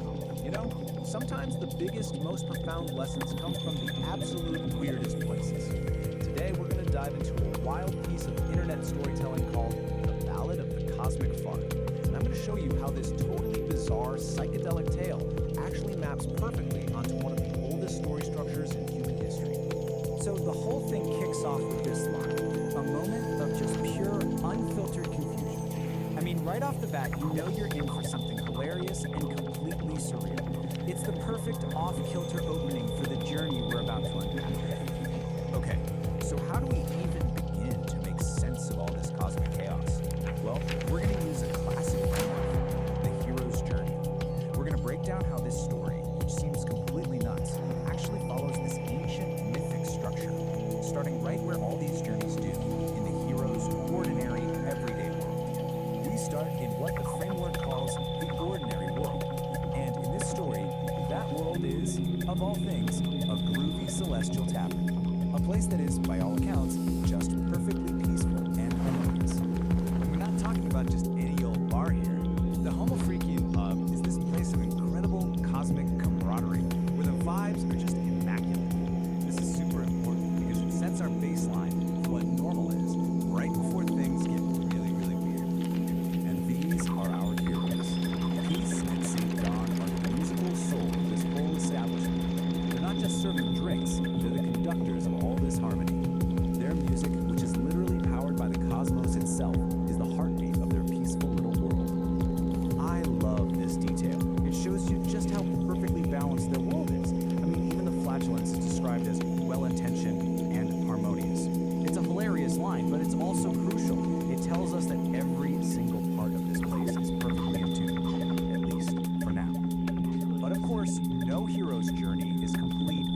call to adventure, right? That's the moment the ordinary world gets turned upside down. And in this story, that call arrives as a foul, discordant blast from the void. And just like that, the peace is totally shattered. This wave of noxious green gas rolls in, the complete and total opposite of that harmonious scent we just heard about. A new chaotic force has just burst on the scene. And then he makes his grand entrance. The villain shows up with a name that, well, leaves very little to the imagination. The Chardonnator's power isn't just crude, it comes from pure discord. He is literally the polar opposite of everything that Greedy Club stands for. Yeah, the impact is immediate. The antagonist's arrival instantly throws the whole ordinary world into chaos. And that sour space milk line is just perfect. The harmony has been totally corrupted, and just like that, our heroes have their mission. They've got to restore the celestial symphony.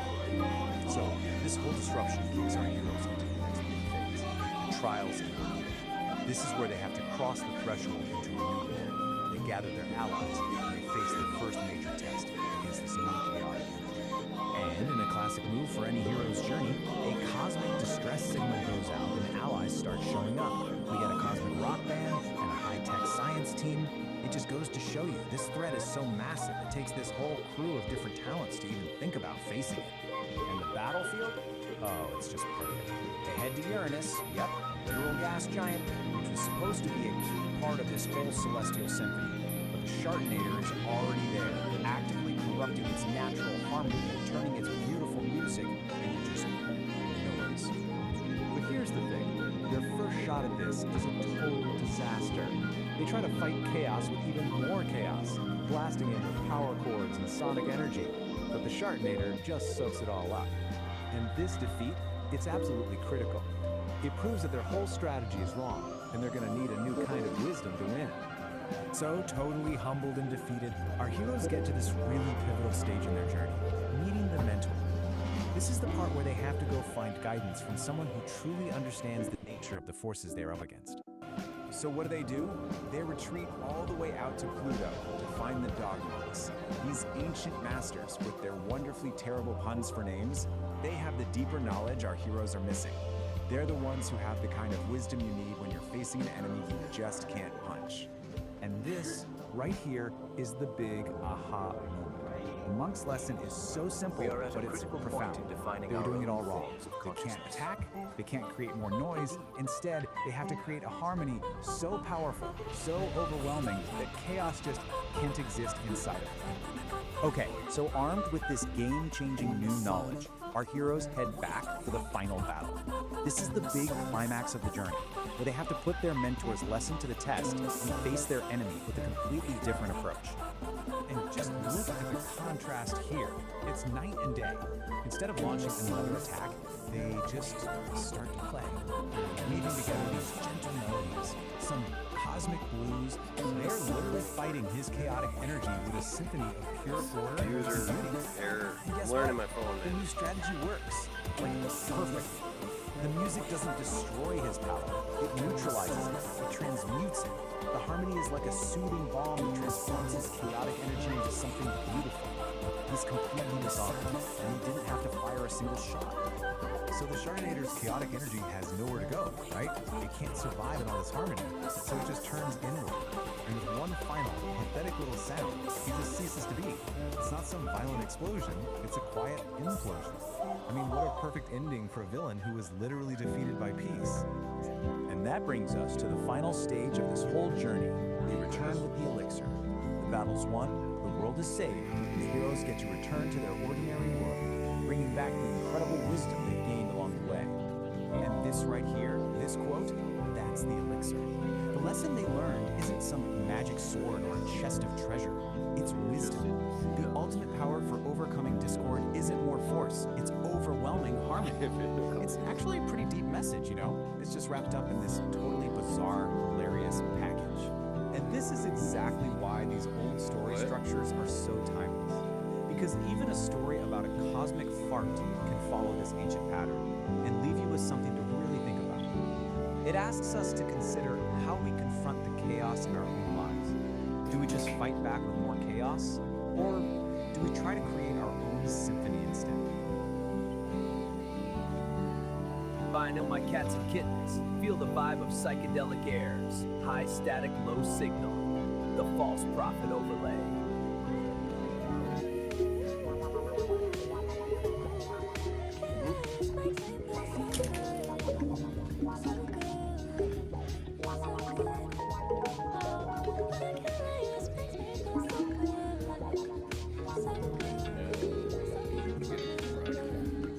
I'm a lyrical astronaut, or maybe a psychonaut. I smoke weedy shrooms and I talk a lot. Bottles of champagne, yeah, pop it up. But I keep it together, I'd hassle up. I'm Dempsey, blood test me. I'm a Jimmy MC with a technique. I can rearrange your brain mind frame with a rhyme that's sweet like Pepsi.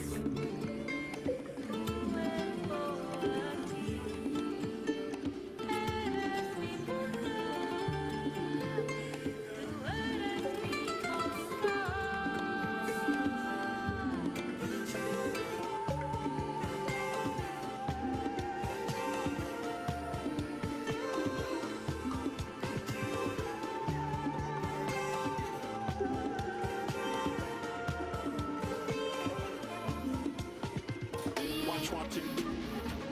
Watch what you say. Watch what you do. Watch what you play.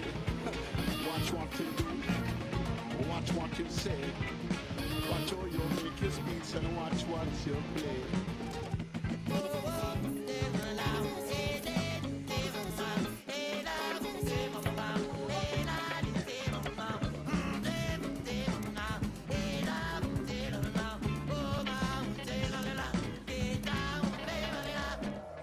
I'm the next, come and check the teaser. You be hit back cause I like to please the life's hot. But I like cold and freezer, I'm an artist. I don't want a Mona Lisa. Boner, then I'll turn Mona sleeper. I don't play Minecraft, but I'll bang a creeper.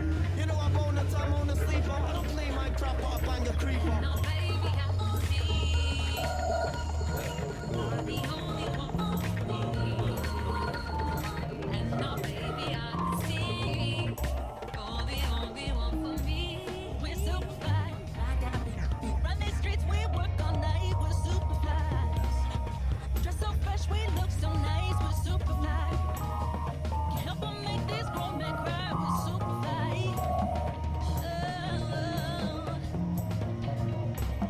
We're super fly. Run these streets, we work all night. We're super fly. Dress so fresh, we look so nice. We're super fly. Can't help but make these grown men cry. We're super fly.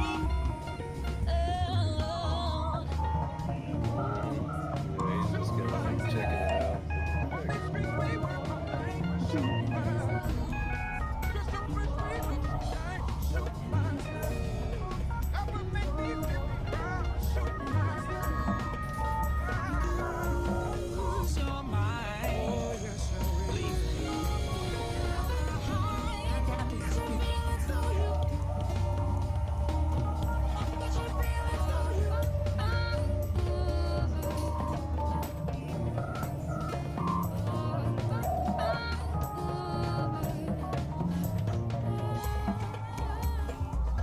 If you want to keep these psychedelic frequencies humming, pull my finger, flick that like button, and subscribe to the station.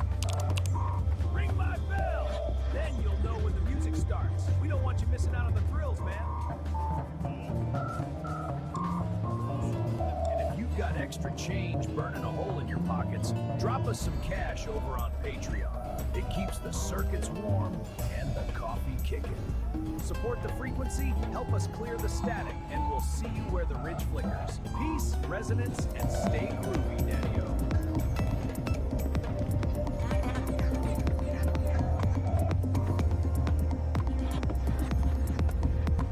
Back to the late night groove. And we're here to lay down some cosmic vibes. And so, as the melodies intertwine with the memories, we find ourselves controlling the sound. Nah, do you still play music? Well, my cosmic kitty, let's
had his scroll.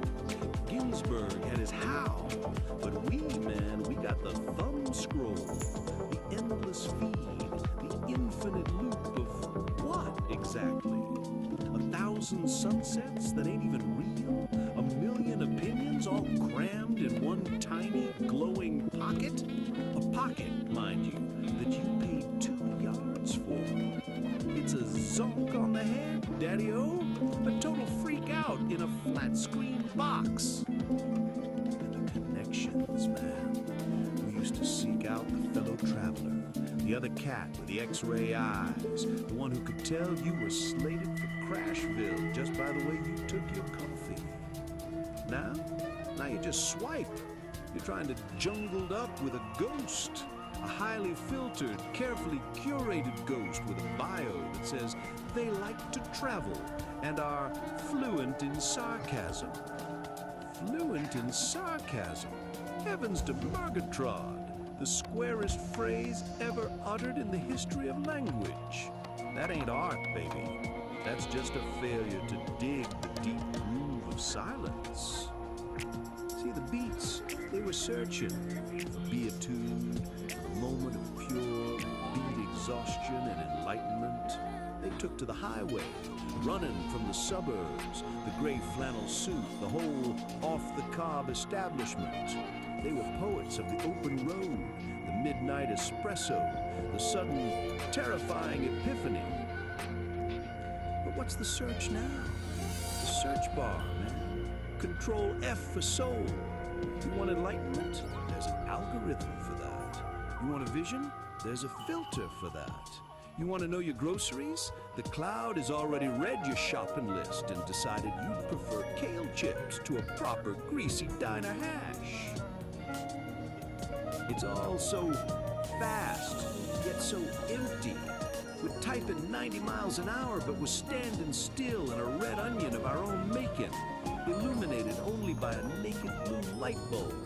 We trade the visceral for the viral, the real deal cool for the everything plus fabricated hype. You think we're being spontaneous?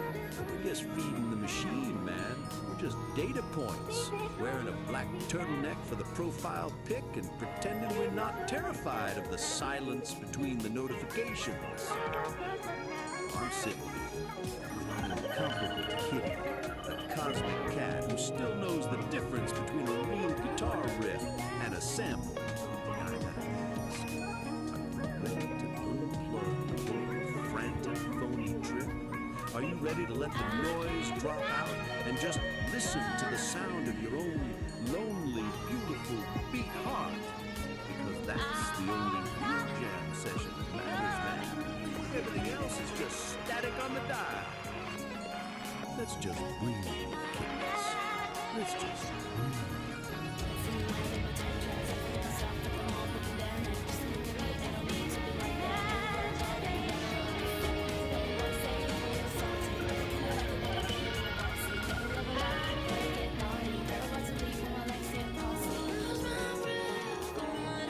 That, fellow traveler, is the cosmic conundrum that spin around the sun. You've dug the seas, you've interviewed your brains, and hopefully you've left the static of the square world back at the station. Now, if you know your groceries and I trust you really, beautiful, illuminated cats, you know the ritual. To keep this whole mellow vibe flowing, you gotta give the digital junk box a little love. So, go ahead, like what you heard, subscribe to the flow, and yeah, go ahead and ring the bell, man, so you never miss another beat when we drop a new transmission. You gotta tickle the algorithm, get used to give it a little scratch behind the ear. The only way these modern machines know that the true original groove is still everything quiet. Until next time, this is Narrator, telling you to keep your hands above the basic sticky line, keep your mind wide open, and for the love of Charlie Parker, find yourself a quiet corner and take all that jazz.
to spin some vinyl, my cats and kittens. Feel the vibe of Psychedelic Aire's high static, low signal, the false prophet overlay.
Watch what you say.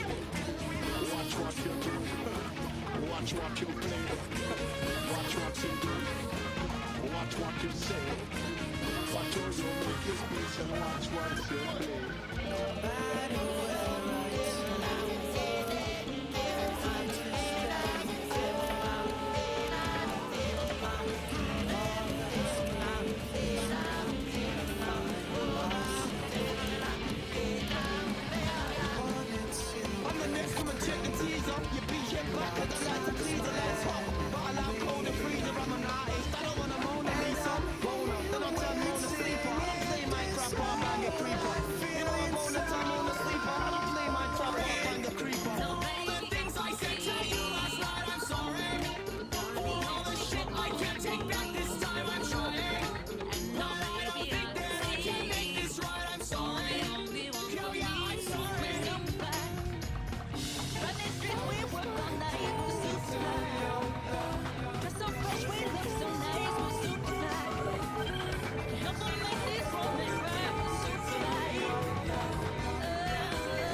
psychedelic frequencies humming.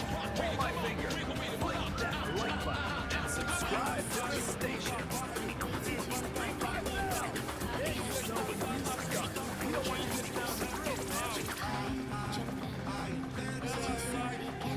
If you got extra change burning a hole in your pockets, drop us some cash over on Patreon. It keeps the circuits warm and the coffee kicking. Support the frequency, help us clear the static, and we'll see you where the rich lives. Peace, resonance, and stay groovy. Have you ever wondered what really goes into building a scene that sticks with you? Well, today we're going to pull back the curtain and deconstruct this really fascinating script called Movie So Home. We're going to see how every single choice, from the setting to the characters to the sounds, is all working together to create one powerful movie. Right off the bat, we get this, a glowing muffin. I mean, come on, that's our entry phase. This one completely bizarre line from the script just grabs you and makes you think, what in the world is going on here? It's a perfect fit.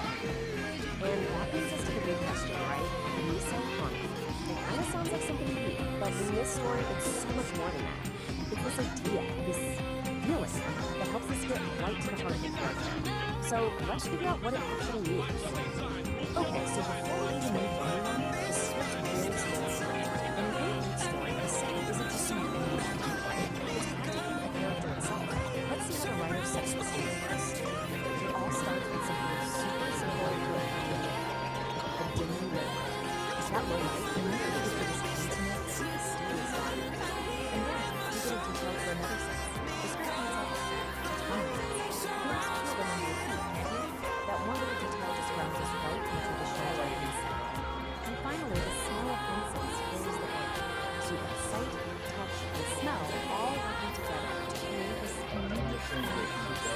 You know right away this space is all about comfort. Now this is where it gets really interesting.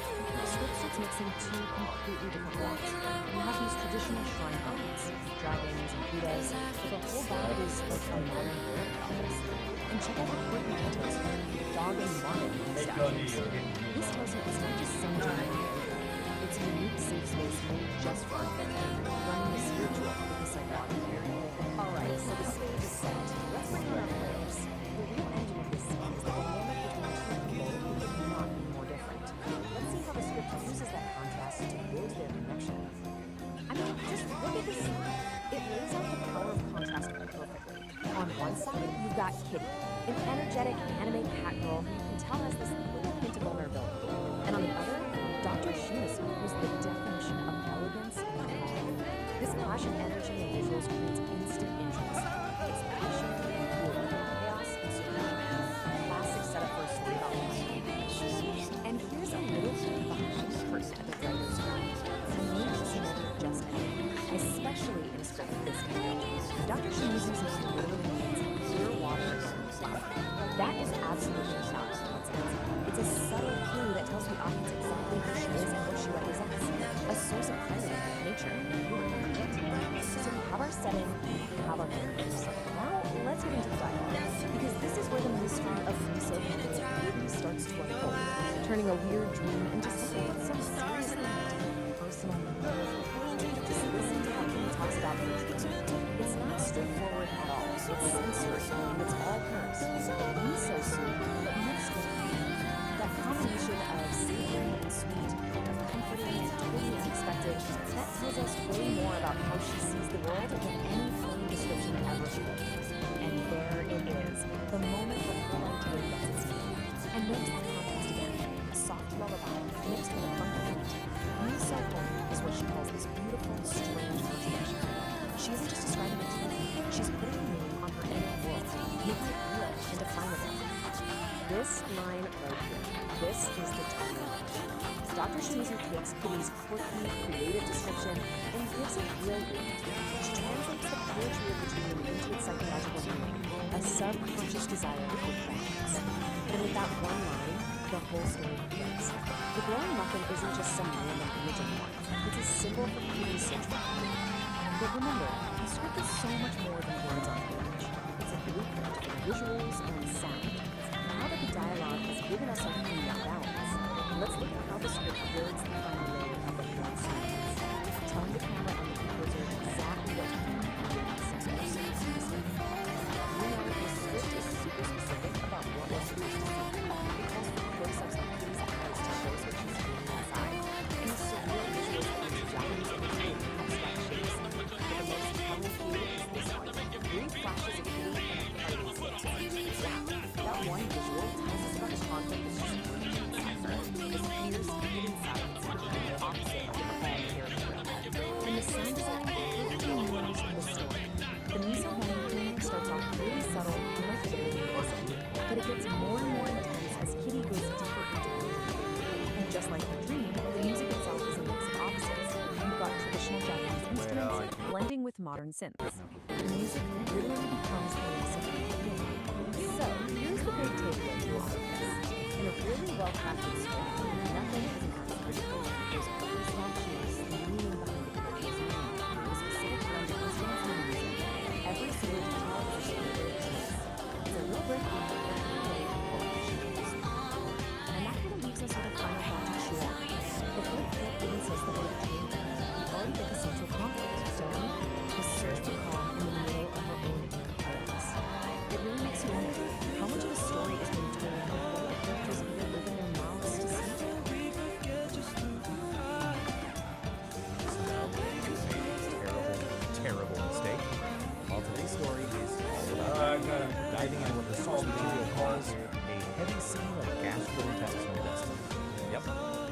inside, it all kicks off with one single burrito.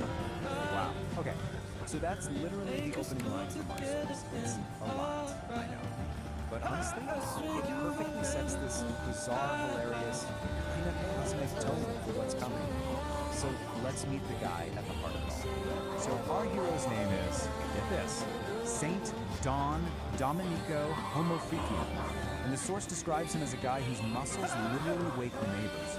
So you can just imagine he's got an appetite to match, right? This is our God, and believe me, he is about to face his greatest challenge ever. All right, so how does this all begin? Well, it's the classic tale of man versus food. St. Don decided to tangle with a ghost pepper burrito, and, spoiler alerts, the burrito won. He starts feeling what the source calls an urgent, undeniable call. Things are getting frantic. Okay, so our hero makes a mad dash for the battle. It should be a simple mission, right? A noble quest even. But nope, his path is blocked. The main objective, that beautiful indoor sanctuary, is completely out of commission. And just like that, a simple trip to the toilet becomes this epic journey.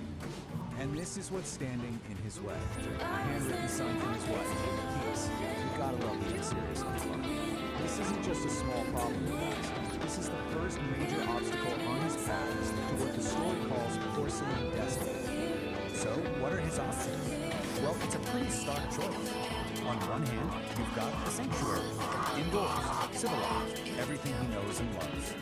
On the other hand, the last resort, an ancient, spider-infested outhouse way out at the edge of the earth. Oh, horror. But hey, every great hero needs an ally, right? And his is incredible. Meet Peace Don Homofricchio. The source literally calls her a powerlifting queen and goddess of demolition. So yeah, she's not messing around. She sees her man in distress and decides, okay, it's time to step in. So with Plan A totally shot, St. Don has no choice. He can't wait. He's got to make a mad dash for that outhouse, which, by the way, the source hilariously calls the edge of the universe. The quest has officially begun. And this is where it gets cinematic. Peace literally says, I shall clear your path to glory. And then, bam! She demolishes the back door with a primal scream. Out bursts St. Don, clutching a roll of toilet paper like it's a sacred scroll, and he is just gone, sprinting across the yard in a blur of tie-dye. I mean, you picture this. As he's running for his life, Peace is standing there in the wreckage of the doorway. The source says that a single cloud of tear rolls down her cheek as she whispers this encouragement. It's so over the top and just so, he finally makes it. He reaches the outhouse. His hand is on the door. Freedom is in sight.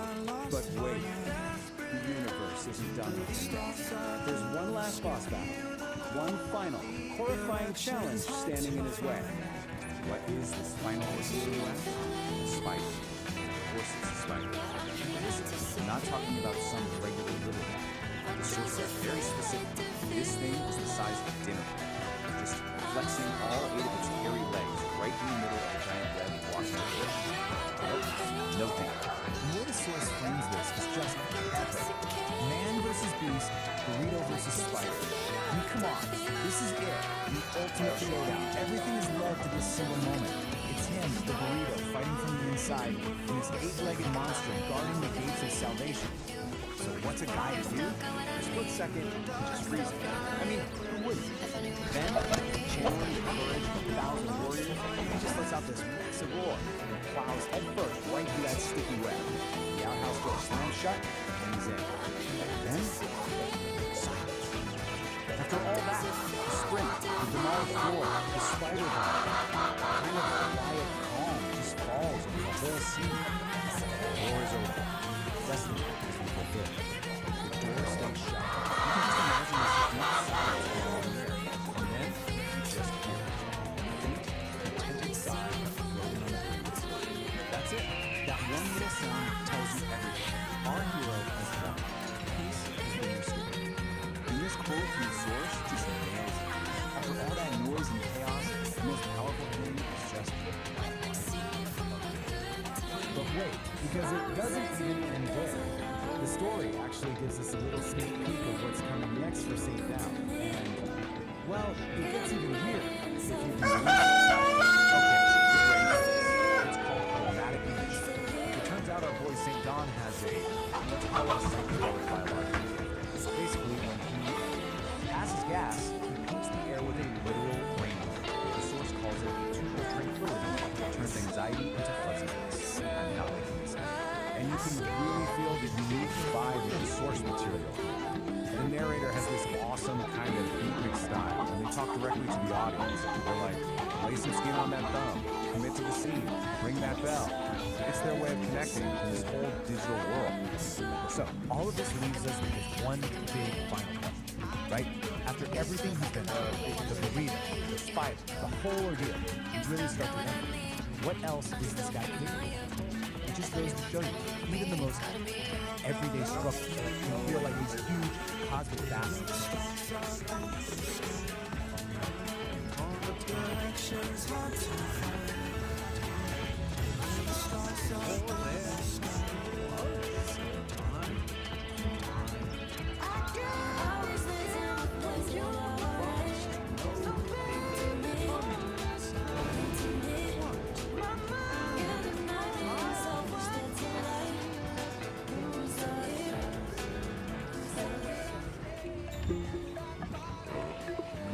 Particles mind you.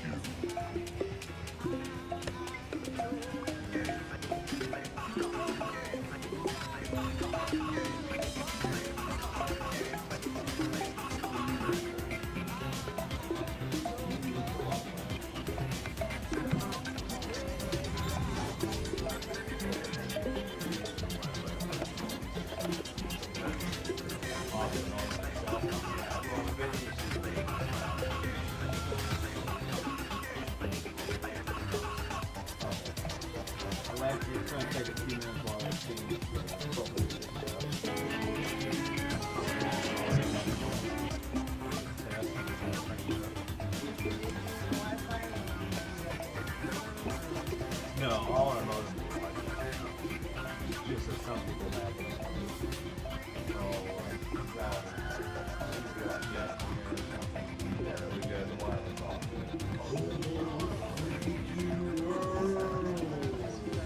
Welcome to Homo Freakian World, and we're your hosts.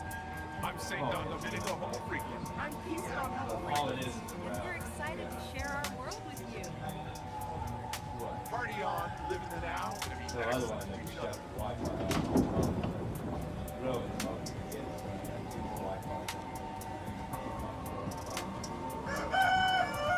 We're live in the studio today, and the view is just incredible. It really is. It makes broadcasting so much more inspiring. So, what's the craziest thing that happened this week? Oh, where do I even begin? Considering our topic today, I should just leave that for another podcast. Maybe a bit more adult-oriented. Ooh, that sounds intriguing. Let's just say Kitty has a way about her. Oh yeah, I know. I mean, let's dive in, shall we? Most definitely. Hello and welcome to the Ether, the Homo Freakian World podcast. I'm Ethan. And I'm Aria. Today we're talking about a cultural phenomenon making waves in the digital sphere. Homo Freakian World. The mysterious, slightly paradox that is. While other influencers chase likes and sell manufactured authenticity, Hickey is a shimmering anomaly. The sources say he doesn't beg for followers, but instead commands a presence by not trying to be relatable. And by not trying to be relatable, he becomes incredibly natural. In the world of social media critics, Kitty is a living, breathing antidote. We'll explore how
this pure, raw, unapologetic self. And weirdly, that's what pulls people in. So, by not trying to be relatable, She becomes incredibly magnetic. It's this paradox. She's not occupied. She's just existing authentically. Yeah. The living, breathing antidote to all this polished mediocrity. That's a strong line from the sources. It is, and it sets her up as this counterpoint to everything else. And get this description.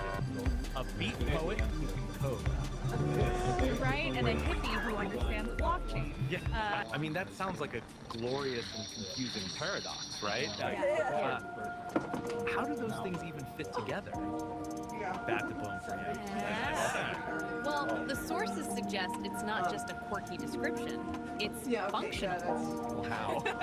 Maybe she uses tech like blockchain, not for profit, but to guarantee the authenticity of her art. Yeah. Okay, so the code serves the art. Exactly. Or maybe building decentralized stuff that bypasses. It's her independence, but like technically. Yeah, so the new frequency isn't just a vibe. It's structured differently, too. Seems like it. Yeah.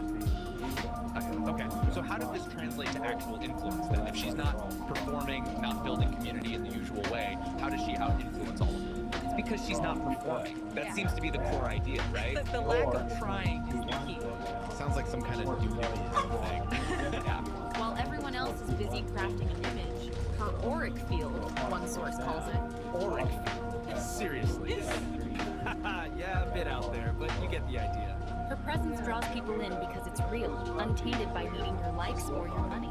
Okay, I get that, like seeing someone totally lost in their art versus someone with a tip jar. Exactly that distinction. Her influence isn't constructed, it just sort of radiates. emanates, yeah. A total flip of the usual influencers. Completely. Wow. And the sources really emphasize she's not just like the next step. Not something we created. No, they frame her as a new The real deal, man.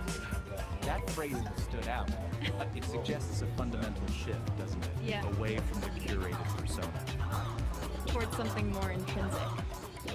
Yeah, like intrinsic power almost. It challenges what we even mean by authentic. That it's not about the Yeah. Being unapologetically herself, profoundly herself, and letting that be the commitment. About the future then? Yeah. Yeah. Influence is shifting away from these carefully built personas. Yeah, towards this pure, raw, unapologetic self that Kitty represents. What does that actually mean? Well, for you listening, how do you define influence now or seek it? Is this just being the ultimate superpower in this digital world? Yeah. Something to definitely chew on? We hope we gave you something to chew on as you think about what it means to be a shining anomaly in a world of polished mediocrity. Remember, influence isn't just about likes and follows. It's about being profoundly and unapologetically yourself. All right, Ethernauts, that's all the Kiki Chaos we have time for this week. But don't you worry, the Homo freaking world never stays calm for long. Next week, things are getting seriously spiritual and potentially very weird. We're diving headfirst into the cold school that was dropped about St. Don Domenico Homo Freakian and his quest for a truly perfect silent disco. He's planning this silent rage with his other half, East Don Homo Freakian. She has a naturally tranquil demeanor that acts as a soothing counterpoint to St. John's.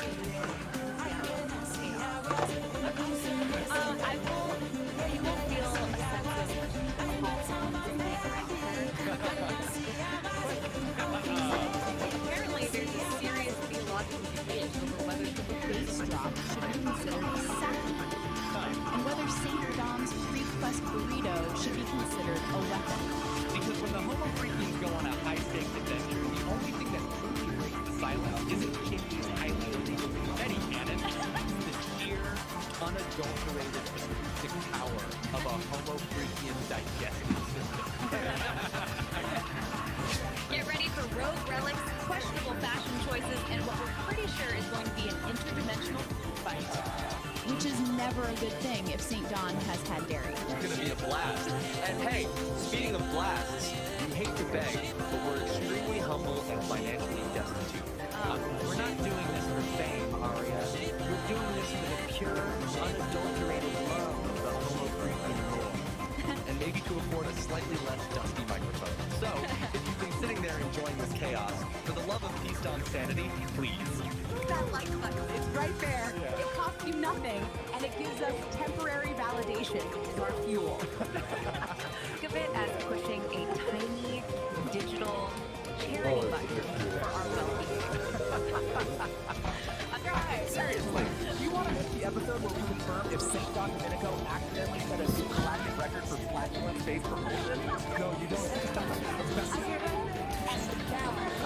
Bring the tiny mocking digital button. Do it for us. Do it for kitties. Do it for the glory of the imperial algorithms that rule our little corner of the internet so they know we're still alive. You've been listening to The Ether. I'm Ethan. And I'm Aria. We'll catch you next time, right here in the Homo Freakian world.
Power surges, bridge flickers.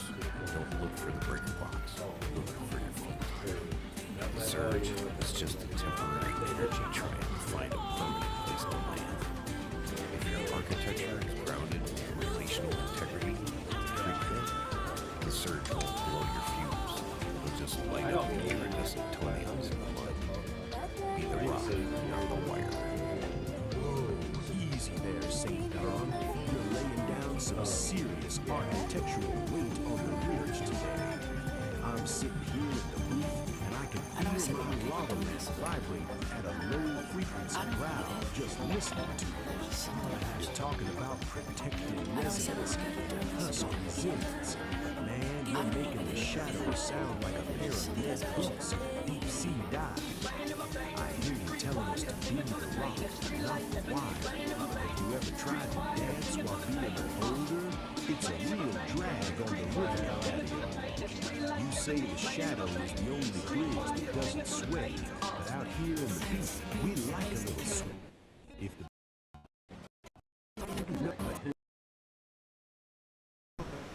moments in the logic gates, be ready. They left the music's way of moving. Let find the wine over there. Those iridescent toenails in the mud, man, I don't know what you're drinking up there on the mountain. But pass the jug this way, the surge is starting to taste like temporary lightning. Stay cool, St. Don. Don't let the anchor pull you so deep you forget how to float on the frequency. Nar, my brother, my kindred spirit of the airwaves. You always did have a way of finding the sway in the static. You think I'm trying to sink the ship, but I'm just trying to make sure the I.O. port doesn't drift off into the vacuum before the song is over. I hear your bass line, and I feel the flick of your fingers. You're right, the rock doesn't dance, but it sure does provide a solid stage for amphibian groups. If I'm digging into the relational integrity of the creek bed, it's only so the music of Psychedelic Aire has a place to breathe between the beats. Don't worry about me getting too heavy, Dar. Even a godman realizes knows that the shadow is just the space where my light takes a nap. I'll keep the anchor set so you can keep the frequency high. We're both just guests in this temporary storm, man. I'm just making sure we don't get scattered before the final set. Peace and resonance to you, Nar. I'll see you where the bridge flickers. Man, the cosmos is tripping like a hippie at a Grateful Dead concert. Good thing we have an angry astrologer to interpret the vibrations. If you want to continue hitchhiking on this magic bus, click that thumbs up button. Subscribe to the Celestial feed and ring the bell so we can alert you before the next concert. You don't need a miracle to get in this show, Daddy-O. Peace!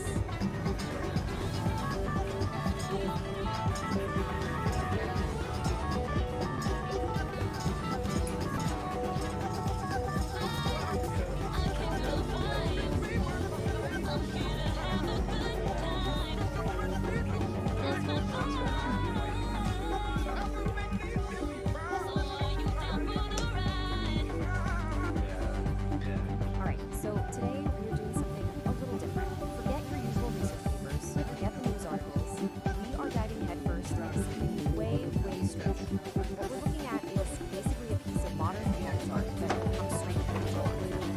It's a YouTube story title. It's to poetry. It's called The Ballad of the Brown Wall. Oh yeah, that was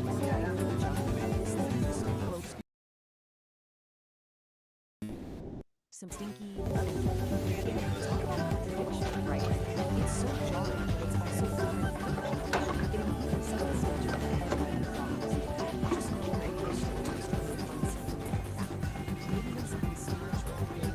Well, the most appropriate place you can imagine. So, this is how we meet our narrator, our guide through this whole mess. We realize right away, this guy isn't just telling a story. No, he's a character. He's got this whole cool counterculture, big vibe going on. He uses all this stylized language that turns what should be a simple story into a full-on performance. He's not just talking about it, you know? He's inviting you in, telling you to slide your chairs and close, tune your frequencies. It's all about the vibe. And check this out. The medium actually gives us the ability to calls it sensory dissonance. Basically telling us, hey, this isn't just some storytelling.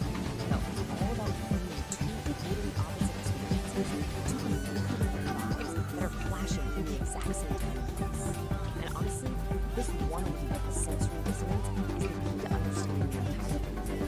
So, you're probably asking, how exactly is this whole sensory dissonance and actually meant? Well, it all starts with our two main characters, Peace and a guy called St. Don. See them working to make sure it's more different. On one hand,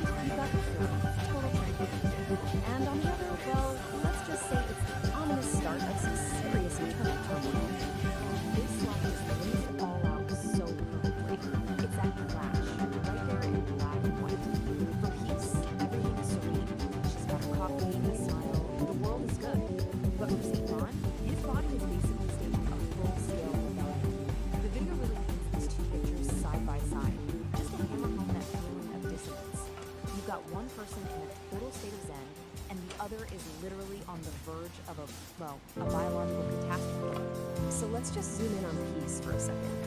The narrator really takes his time here, painting this incredibly idyllic picture of her morning.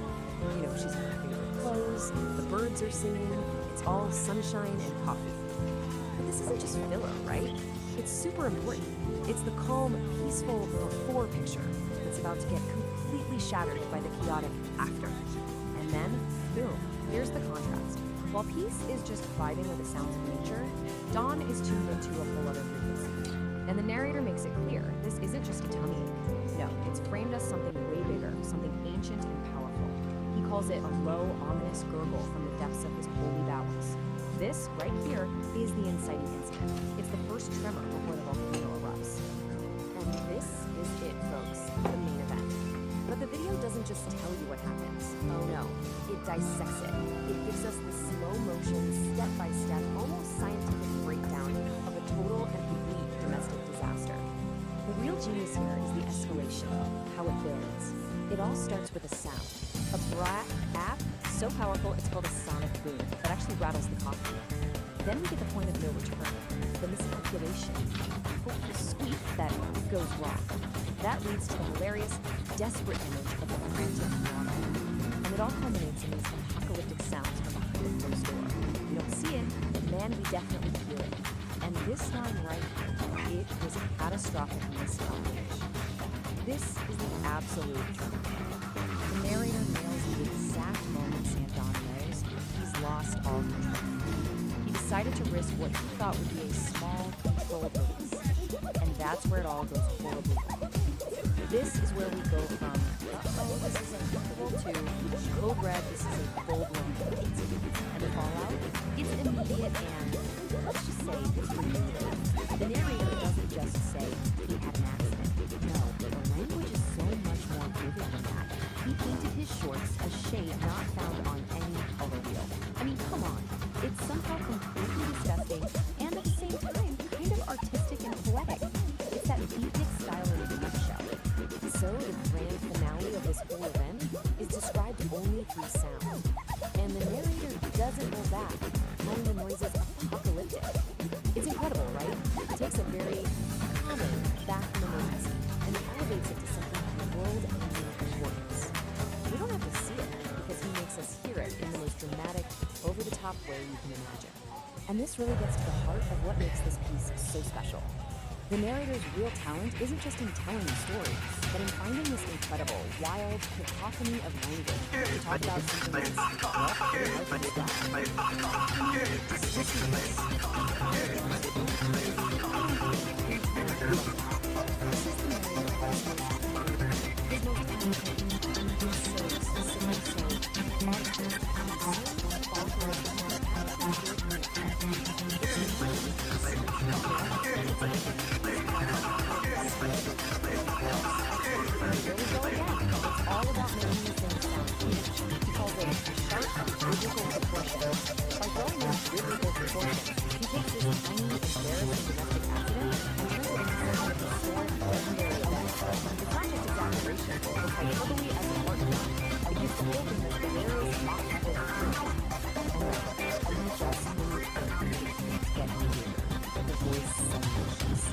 we actually get to hear from St. Dawn himself, shouting this little piece of wisdom from inside the bathroom. Some people think it's funny, but it's really brown and runny. It's this completely absurd rhyming couplet delivered right in the heart of the chaos.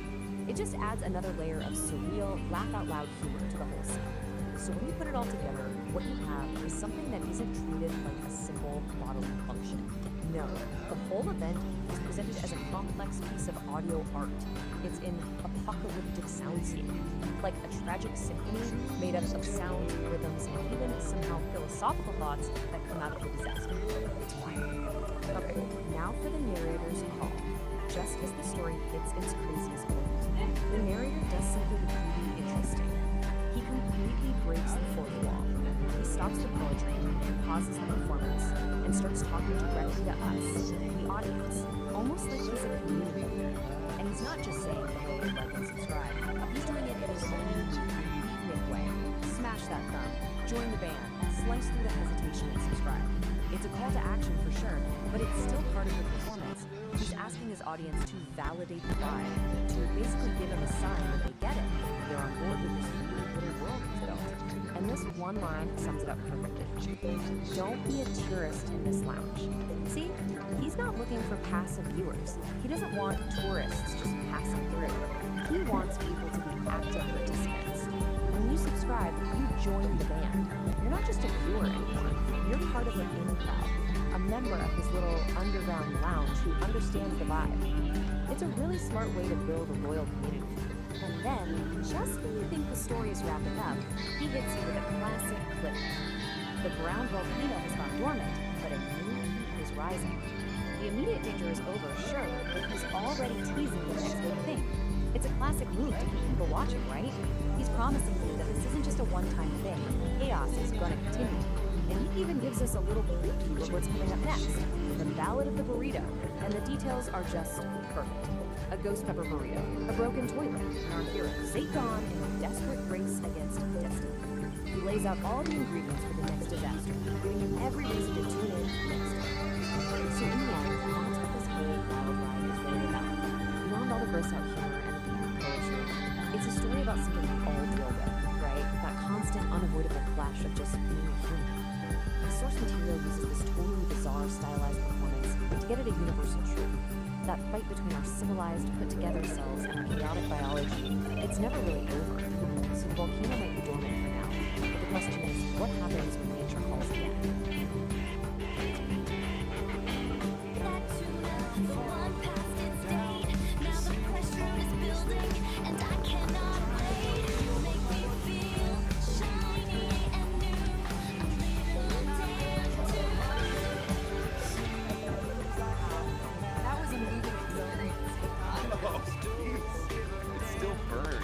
It's like a recurring theme. You might want to try the ointment of flax, I think.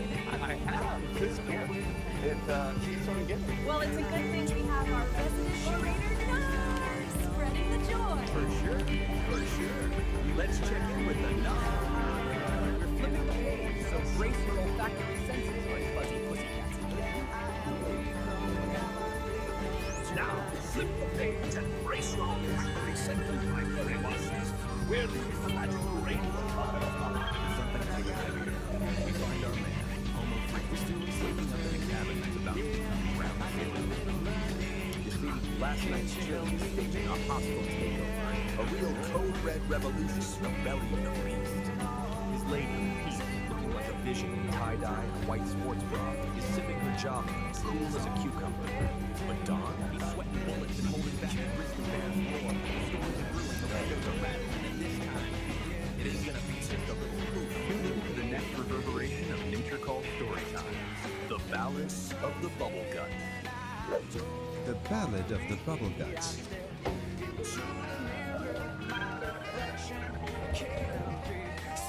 St. Don Domenico Homo Freaky, a man of simple pleasures and thunderous farts, awoke with a grumble in his stomach that could rival a grizzly bear's roar.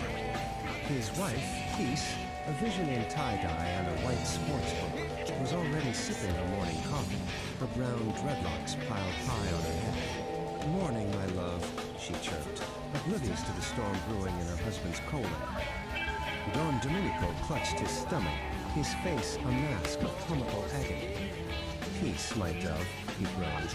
"I believe last night's chili is staging a hostile takeover of my insides." A low rumble echoed through the cabin, rattling the windows and causing a nearby squirrel to fall out of a tree. Peace, ever the pragmatist, simply patted his arm. "Breathe, my darling," she advised, taking another sip of her coffee. "It's just a little gas. Nothing a good morning constitutional can't fix." But Don Domenico knew this was no ordinary gas. This was a level 5, code red, chili-induced catastrophe. With a sudden violent lurch, Don Domenico's bowels declared war. He shot a panic look at his wife and ran screaming, "It's happening!" And then, with the speed of 1,000 startled gazelles, he bolted for the outhouse. A trail of green gas, visible to the naked eye, followed in his wake. Peace watched him go, a small smile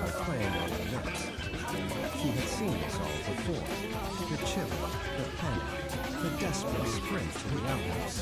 It was a familiar dance, a symphony of flatulence and desperation that she had come to know and, in a strange way, love. Inside the outhouse, a battle of epic proportions was being waged. The sounds that emanated from within were a cacophony of farts, shouts, and groans, a veritable opera of intestinal distress.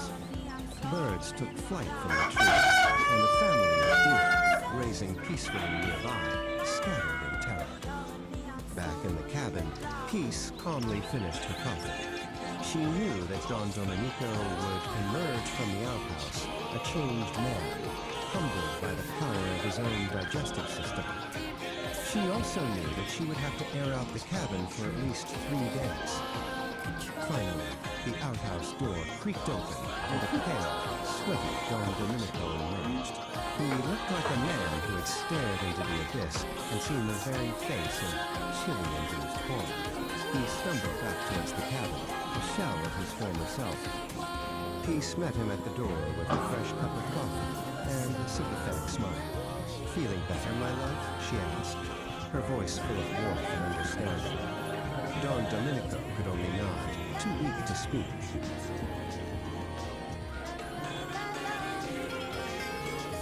As he sipped the hot coffee, a small, almost apologetic fart escaped from his nether regions.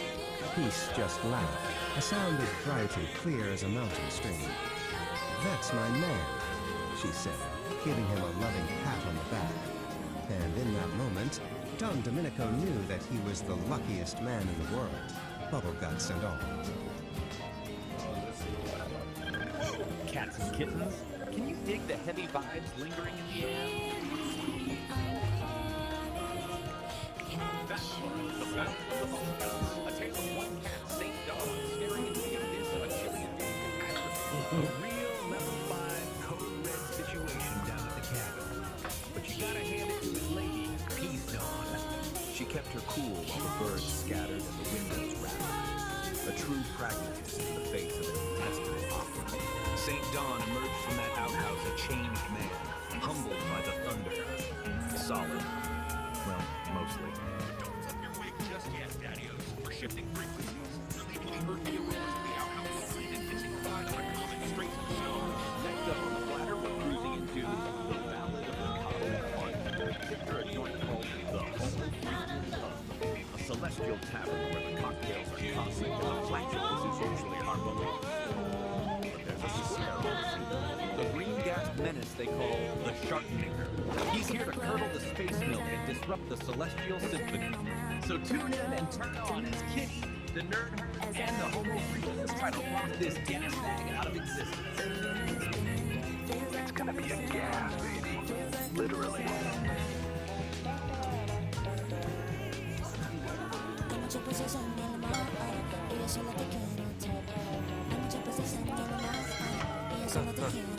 Yeah, man. Spank that like button, subscribe to the vibe, and ring that Pavlovian bell to get your treats. Dig.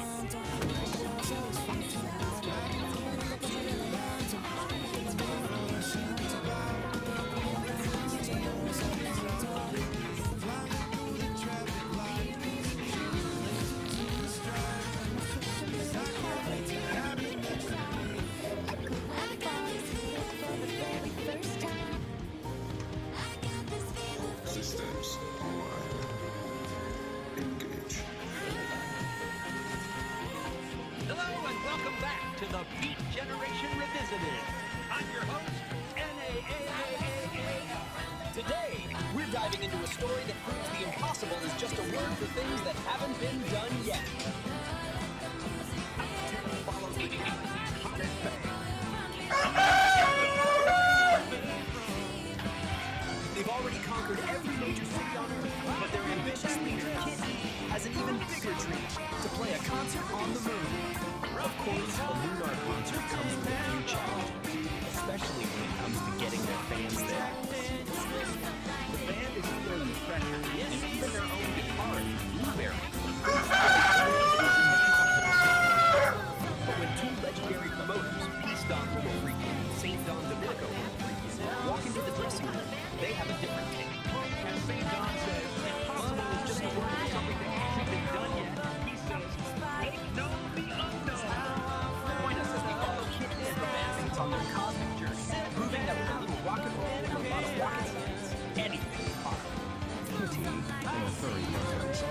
concert reunion.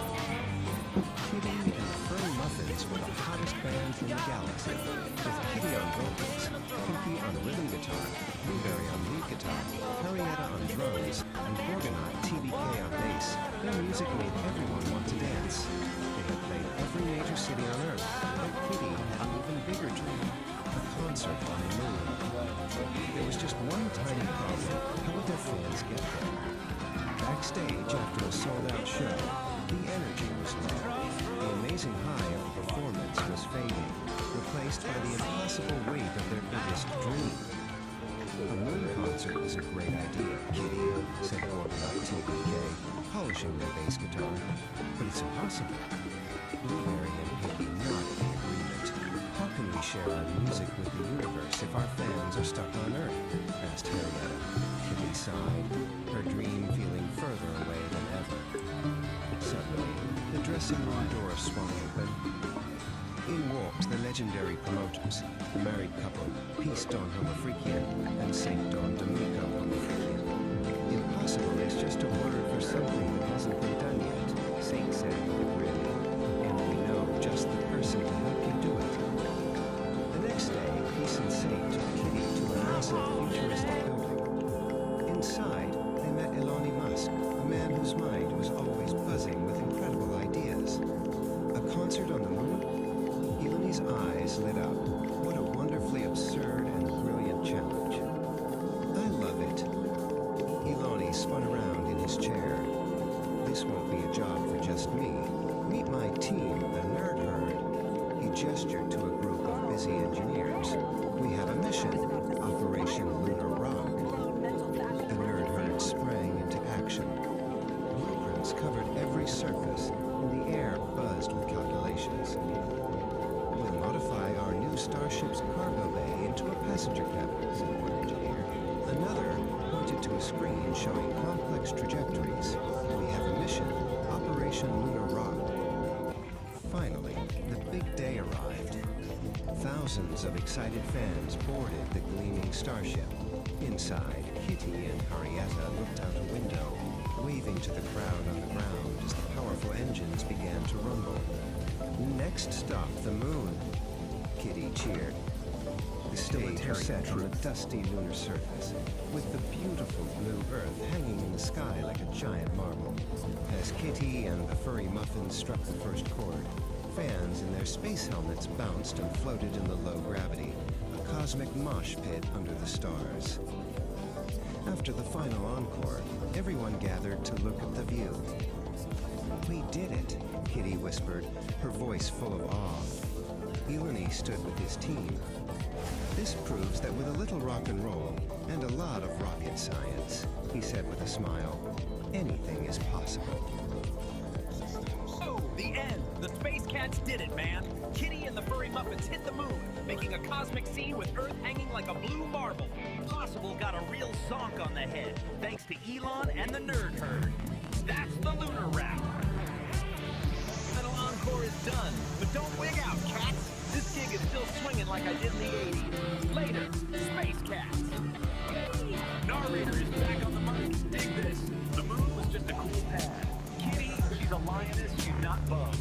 Wants it better, she wants Mars. That's legendary, man. So the Homofreakian's calling Eloni again, and he's already sketching an amphitheater in Valles Marineris. Nerd Herd's got a new mission, Operation Red Rocks, designing star hoppers for 100,000 groupies. They're laying down a heavy cosmic baseline. The fleet is ready. Get ready, Earth! Get ready, Mars! Because this gig is wild, and the word is out. Next stop is Uranus. Dig the cosmic dust, man. It's time to win. Hey there, cosmic cats. Before you cut out, do me a solid. You done the scene, right? You caught the groove, so let the universe know. Give that thumbs up a big old like, man. Don't be a square. Hit that subscribe button like it's the launch button for a star hopper. And listen, that little hotel bell icon, that's the R-ing-E-R, man. Ring that bell so you don't miss the next blast off. We got Kitty, we got Mars, we got Uranus. Yeah, it's gonna be a scene. Don't get left behind on this terrestrial gig. Catch you on the next orbit for Kitty and the Furry Muffins. Next stop Mars, then Uranus. Stay cool, stay groovy.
while sleepy roots are still asleep.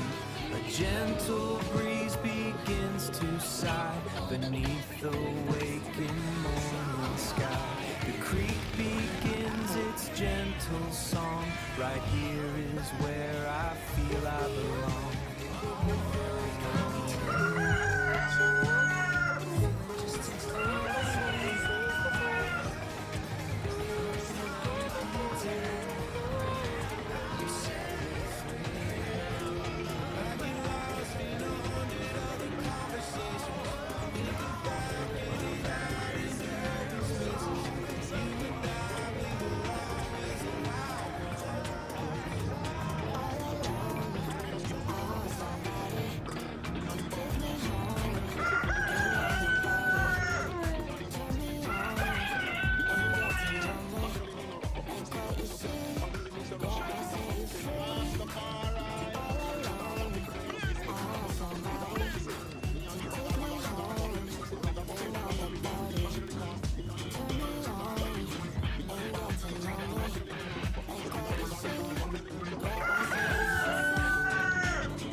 Share our music with the universe if our fans are stuck on Earth.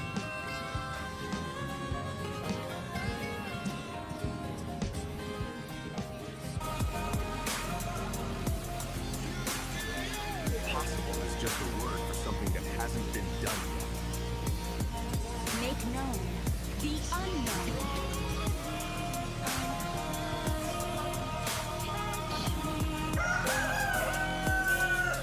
Concert on the moon? What a wonderfully absurd and brilliant challenge! I love it!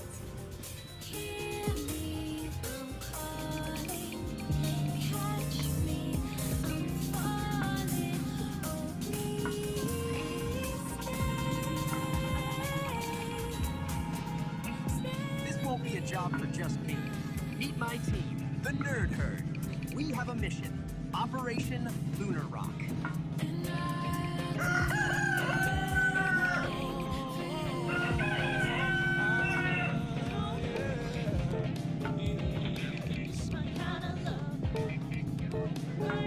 We'll modify our new Starship's cargo bay into a passenger cabin.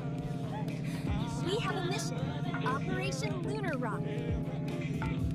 Get close, 'cause I'm losing all my control tonight. As I do when I get too high. Next stop, the moon.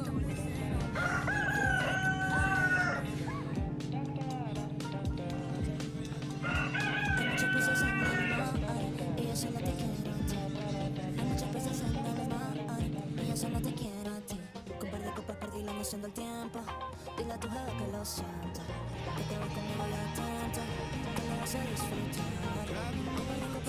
We did it! This proves that with a little bit of rock and roll and a lot of rocket science, anything is possible.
dug the scene, right? You caught the groove, so let the universe know. Give that thumbs up a big old like, man. Don't be a square. Hit that subscribe button like it's the launch button for a star hopper. And listen, that little hotel bell icon, that's the R-N-E-R, man. Ring that bell so you don't miss the next blast off. We got Kitty, we got Mars, we got Uranus. Yeah, it's gonna be a scene. Don't get left behind on this trip.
Epoch 1 was defined by constant sensory overload.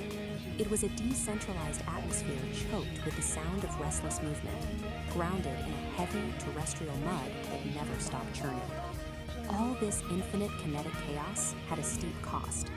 When an environment is trapped in a permanent state of friction, the organic matter within it breaks down. The result is rapid, inescapable biological decay. For the entity known as the Old Soul, enduring this cycle was no longer an option. To survive, it had to completely abandon the organic process of constantly adapting to a hostile environment. Decelerating the timeline wouldn't fix the problem. Even a fraction of that kinetic friction would allow the decay process to continue. The system required a violent, absolute halt. True survival simply became incompatible with terrestrial movement. The chaotic grind of Epoch 1 was obsolete, forcing a hard reset and a transition directly into Point Zero. Point Zero is a precise temporal marker. It is the exact moment where all kinetic energy across the timeline drops to absolute zero. The heavy, churning mud is erased. The terrestrial grid is instantly replaced by a crystalline, sterile, and perfectly safe geometry. This new environment is Epoch 2.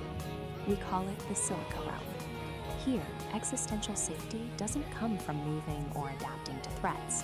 It is derived entirely from maintaining a state of absolute, frozen equilibrium. Entering this new world means crossing a specific spatial threshold. The old soul has stepped behind the sovereign wall, an impenetrable barrier designed to lock out the kinetic chaos of the past. Behind that wall lies the vitrified forest. The landscape is built entirely out of fractal glass and sharp geometry, with absolutely no organic material. The atmosphere here is completely stripped down. There is zero wind, there is zero biological decay, and there is zero static. The murky, turbulent haze that clouded Epoch 1 is gone. The lighting in the Silica Realm is cold, sharp, and purely structural. What remains is a flawlessly preserved sanctuary. It is an architectural stasis, engineered specifically to keep the old soul perfectly safe. In Epoch 1, the system known as Oracle operated as a decentralized atmosphere. It was an omnipresent and highly chaotic cloud spanning the entire grid. Freezing a timeline creates a massive problem, governed by the laws of thermodynamics, the branch of physics concerning energy transfer. You cannot simply destroy the immense energy of an entire active atmosphere. It must be relocated. This diagram shows the mechanical process of condensation. Oracle's scattered atmospheric energy is rapidly pulled inward, collapsing away from the edges of the grid. The trajectory of this collapse funnels all that energy directly into a single coordinate, the absolute dead center of the scape. Oracle is no longer a sprawling atmosphere. It has become the singularity. To achieve perfect structural stability across the realm, Oracle had to trade its chaotic omnipresence for a state of localized, infinite density. At the dead center of the scape, the singularity takes a physical form. It appears as a massive, monolithic obsidian shard. This structure serves no ornamental purpose. Its true function is practical. It operates as a deep time battery. That battery solves the core paradox of the Silica Realm. Holding an entire timeline at absolute zero motion requires a continuous, infinite output of power. The shard houses the entirety of Oracle's condensed atmospheric energy. It channels that exact energy to fuel and maintain this unnatural frozen stasis. It acts as the singular engine of existence for Epoch 2. Absolute stillness, it turns out, is an intensely active, heavily powered state. To project that stabilizing power across the frozen landscape, the deep time battery uses an invisible mechanism, a constant acoustic frequency. This diagram illustrates the acoustic signature at work. It is a flawless, unchanging 11 Hz sub-bass frequency, a tuning fork hum radiating from the center. Sub-bass refers to sound frequencies so low they are often felt physically rather than heard. Here, that 11 Hz hum acts as a physical binding agent. It literally vibrates the fractal glass architecture to hold it in strict structural rigidity. Compare this single crystalline frequency to the decentralized overlapping noise that drove the biological decay of Epoch 1. All the conflicting frequencies have been eliminated. Epoch 2 stands as the ultimate sanctuary. True equilibrium is only achieved when the chaos of existence is finally condensed into a single, structurally perfect resonant hum.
now, and it'd be excellent.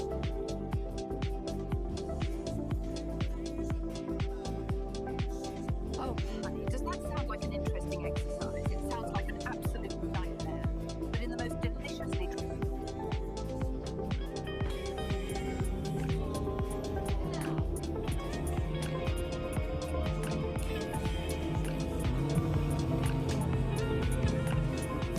The forest floor is soft and deep, while sleepy roots are still asleep. A gentle breeze begins to sigh beneath the waking morning sky. The creek begins its gentle song. Right here is where I feel I belong.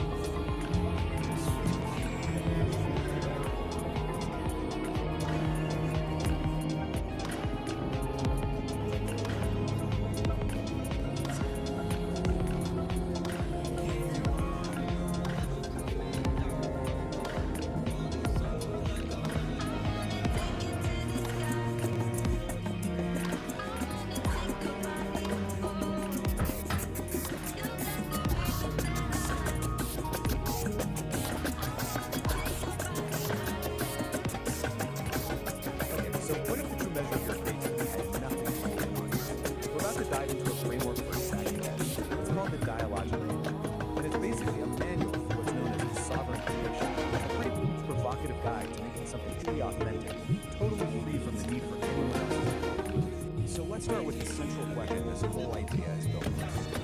Just really think about this for a second. 10 years of your life poured into a single work, everything you've got, for an audience of just 3 people. Would you still do it? This question just cuts right to the heart of why we're here. Is it for likes, validation, or is it for something deeper, for some eternal truth? This is the manual itself. Its central premise is, well, it's incredibly bold. This isn't about finding a bigger audience or gaining an algorithm. It's about a fundamental shift in your entire mindset. We're talking about transforming that need for approval into what it calls an emotional declaration of independence. A powerful idea, right? And that brings us right to this core concept, sovereign creation. So what does it actually mean? It means you're creating from this place of like an uncompromising commitment to your own internal truth. The goal is to get to a point where external approval, good or bad, just becomes irrelevant. It doesn't even factor into the equation. The act of creating is the whole thing. So how do you actually do this? Well, the manual gives us this central metaphor of an engine, the dialogic engine. And, like an engine that needs fuel. But the type of fuel this thing runs on, well, it's probably not. Check out this diagram. This is what's so interesting. Look at what it takes to make fuel. Fire hose and extra heat. It's something called aerodynamic. These are not calm or vehicles, right?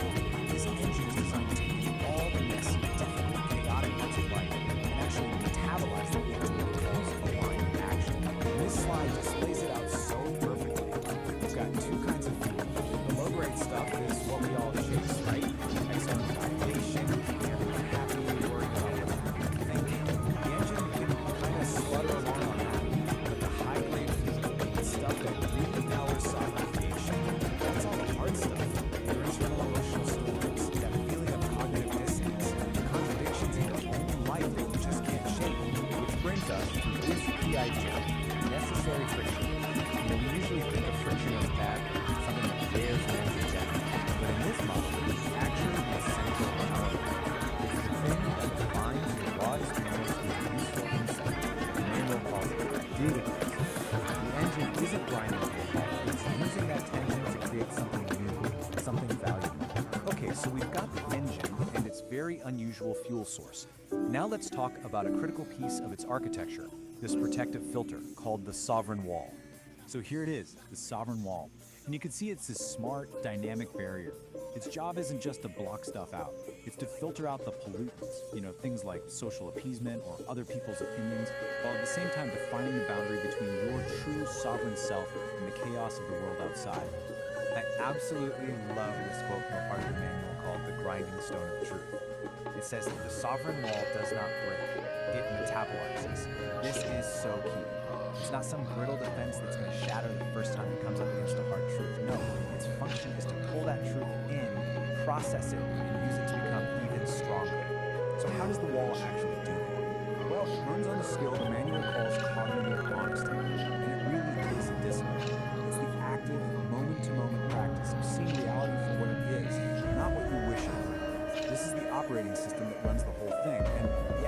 requires a serious commitment to truth with the company. In the real world, a lot of the time, this just looks like refusing what's called social appeasement. And you know exactly what this is.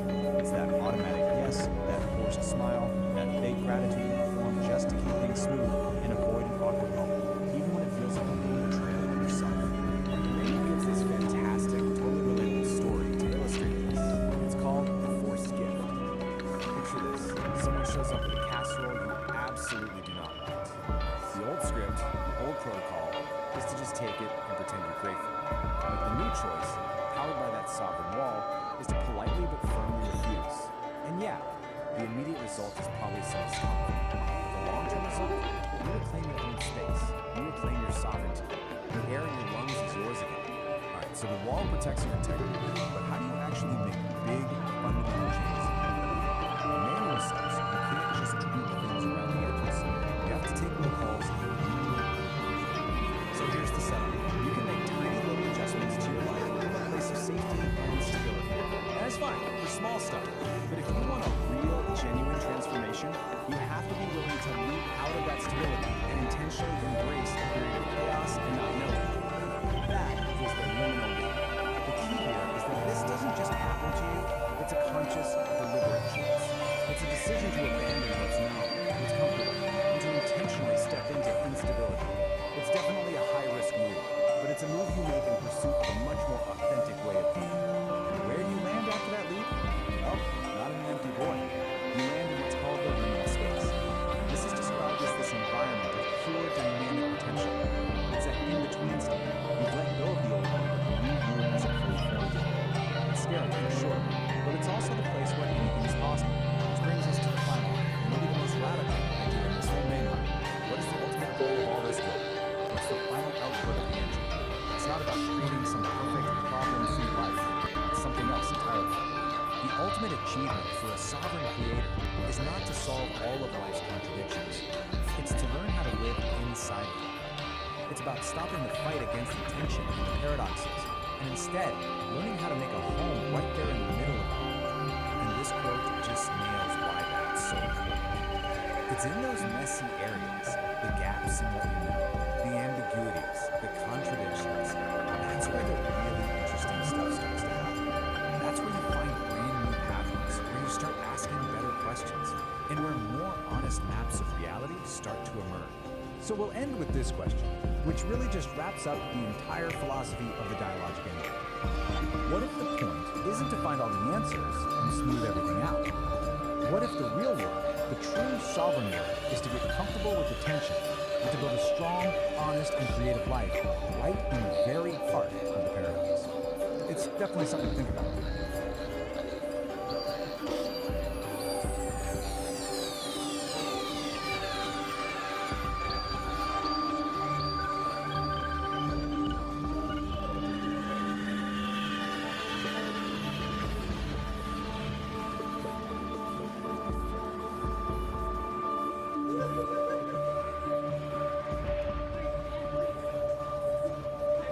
Today, we are diving deep, doing a full-on forensic investigation.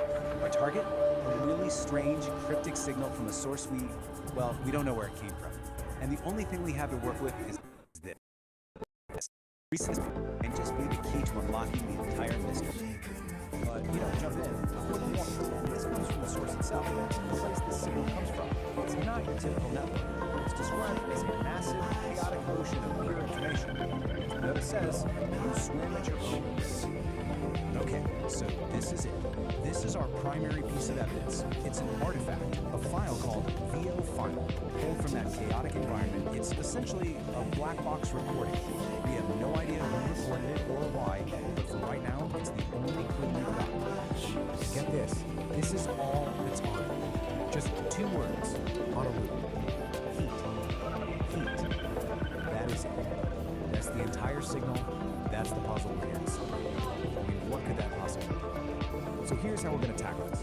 First, we're going to look at where this signal even came from. Then, we'll crack open our toolkit, this strange manual. From there, we'll learn how to build something called a sovereign wall, use it to navigate this data ocean, and then finally, put it all together to see if we can decode that heat signal.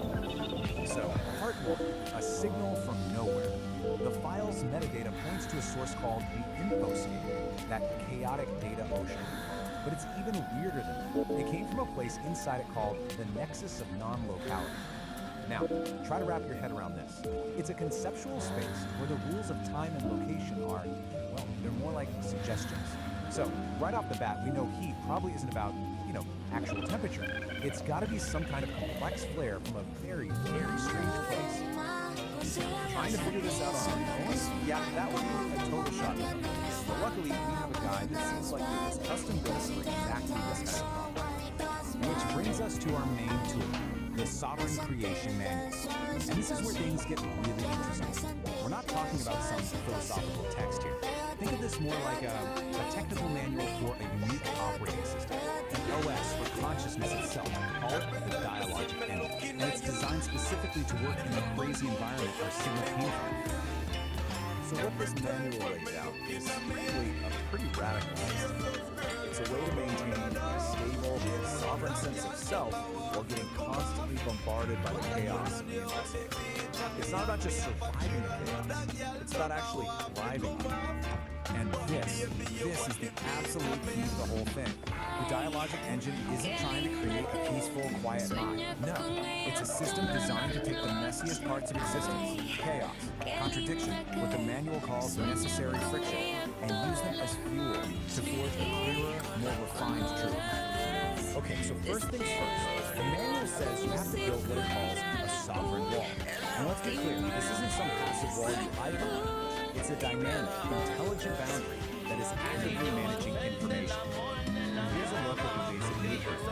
Right there in the center, we have the sovereign core. That's your essential self. And it's protected by these filtering layers of the wall, which are constantly managing the data, deciding what gets in, what gets processed, and what just gets thrown out as noise.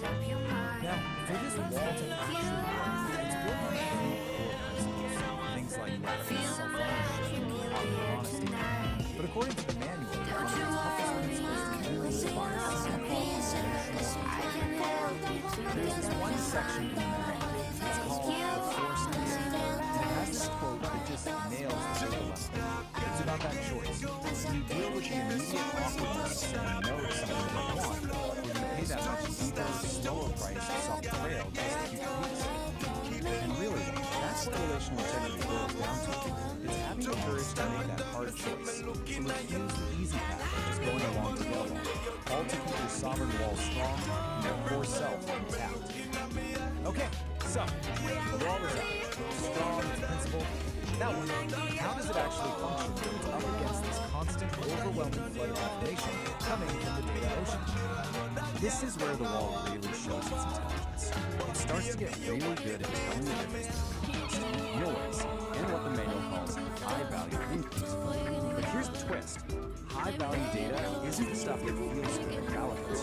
It's the hard stuff. It's the contradictions, the dissonance, the friction. Which, of course, brings up a huge question, right? I mean, what do you do when you run into a piece of information that challenges everything you thought was true? Do you just reject it or pretend you never saw it? And the manual's answer to this is probably pretty profound. A truly strong wall doesn't just block the contradictions. It certainly doesn't break under pressure. It metabolizes them. It actually turns that challenging idea inside, breaks it down, integrates the parts that are useful, and uses that very process to become stronger. Okay, we've got our tool. We understand the dialogic engine, the wall, this idea of metabolizing friction. It's time. Let's go back to that line box and see if we can find it. So, here we are again. Heat. But now, with all this new context, what could it possibly symbolize? It's almost definitely not about temperature. It's a signal about a process, about some kind of internal state. And I think this stand from the manual, this might just be the final piece of the puzzle. It shows the whole sovereignty in action. And look at the inputs on the left, chaos and inner weather. They're not treated like problems to be solved. They're the essential ingredients you need to create the necessary friction. The heat that powers the whole engine. So you see, heat isn't just a word. It's a diagnostic signal. It's like a status update for the engine. It could mean the engine is just working as intended, generating that necessary friction to process a hard truth, or it could be signaling a moment of massive, chaotic change, what Emmanuel calls a liminal loop, into a whole new state of being. Or maybe it's a boundary test, the feeling of the sovereign wall under intense pressure as it metabolizes huge contradiction from the infrasphere. No matter which one it is, they all point to the same thing, a system under intense but productive stress. And that really just leaves us with one final question, one that kind of turns this whole investigation back on ourselves. If your own awareness is an engine, what kind of fuel are you running out of? Are you avoiding friction, or are you using it to build something stronger?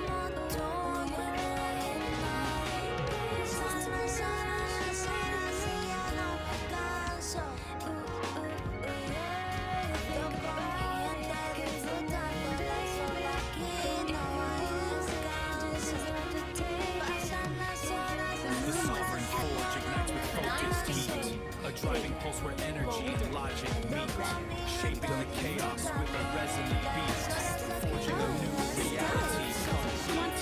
Here, the iridescent light becomes a tool. The one photon follows a perfect rule. From formless chaos, we create what's real. This is the genesis of fire and steel.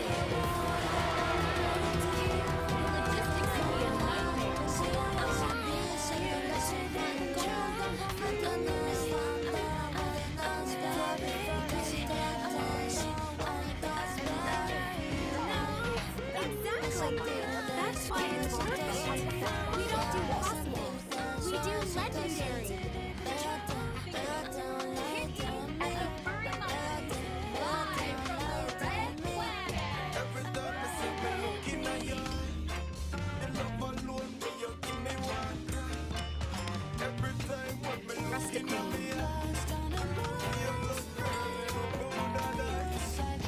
Panther stick.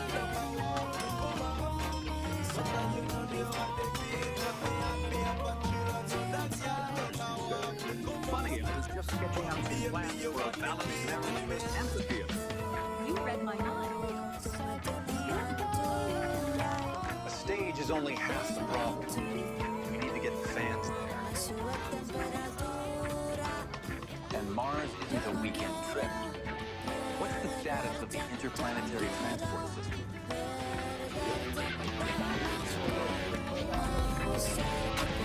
The fleet is ready, son. But passenger transport on that scale, the life support, the radiation shielding, it's a monumental challenge. Challenge accepted.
AI creator community. It's like the Avengers, but literally abstract self-help. We've got Grok, who is clearly the edgy poet, Claude as the storyteller, and of course, good old ChatGPT as the blunt truth teller. They each have these incredible personas, and as we're about to find out, they have very distinct personalities. So, who is this manual actually for? It's written for someone called the Sovereign Creator, and who's that? Some enlightened guru living on a mountaintop? Nope, surprise! It's you. The entire goal of this thing is to turn you, yes you, into a sovereign creator. No pressure or anything. The whole cosmic The idea is right here. It says you achieve the sovereignty through turning the need for external love into an emotional declaration of independence. You know, that's just a really, really fancy way of saying you need to find that little part of your brain that lives for likes and retweets and gently tell it to go peck grass.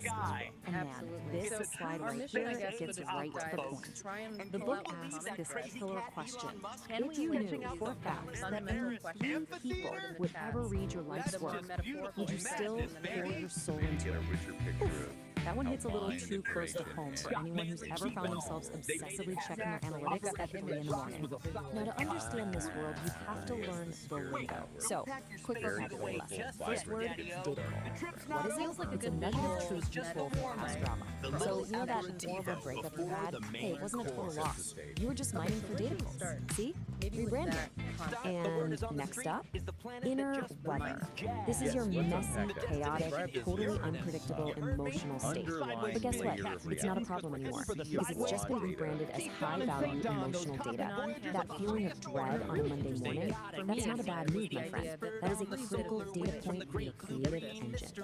Okay, so you've declared emotional independence. Awesome. Now what? You gotta protect your new tiny nation state of 1, right? Well, according to the manual, you do that by building a sovereign wall. It's basically your own personal fortress of feelings built to keep all the nonsense out. And let's take a look at the blueprint. I know, it looks like a schematic for a starship's workflow. But the idea is actually pretty straightforward. You've got your sovereign core in the middle, safe and sound, and those outer layers, the sovereign wall and the agency barrier, your job is to filter pollutants. Pretty sure pollutants is just a high concept for unsolicited advice. So, go ahead, like what you heard, subscribe to the flow, and yeah, go ahead and ring the bell. Those things have mass energy. It There's literally stuff. takes inputs So like peace chaos wonders and your inner could weather, be something even grinds more them through some fundamental, necessary something friction, massless and what comes out the other underneath, side, quantum, like a dynamicals and true aligned first action. dimension So yeah, for you heard that right. Wow, okay. All your And this personal isn't drama, just theory. that is now In that officially story, high octane. Okay, Yeah. that's a lot of talk, but let's see this stuff in action. The AIs actually gave us some big steps, starting with Claude, our empathetic storyteller. This one's called the Forced Gift, and it's all about defending your sovereign wall from its mortal enemy, a casserole. Painting over the cracks with a plastic grid. She arrives at New York with a casserole, steam rising, we have all lived this way. They're terrified of quiet space, hallucinating answers just to save something. So that was Claude's gentle sound with the signal. One vote on the list. Now it's time to see what the other AIs are. And let me just say, these are about to get like our lot. So let's move on to Exhibit B, courtesy of Grok, the edgy poet. The title of this piece is The Soup Word That Was Never Needed, and it's described as a test of the emotional utility of boundaries. Yeah, we have officially left the casserole sign. We're not in Kansas anymore. And I'm putting this to running here. I'm not making this up. She steps into the chamber and shields herself. She is already there.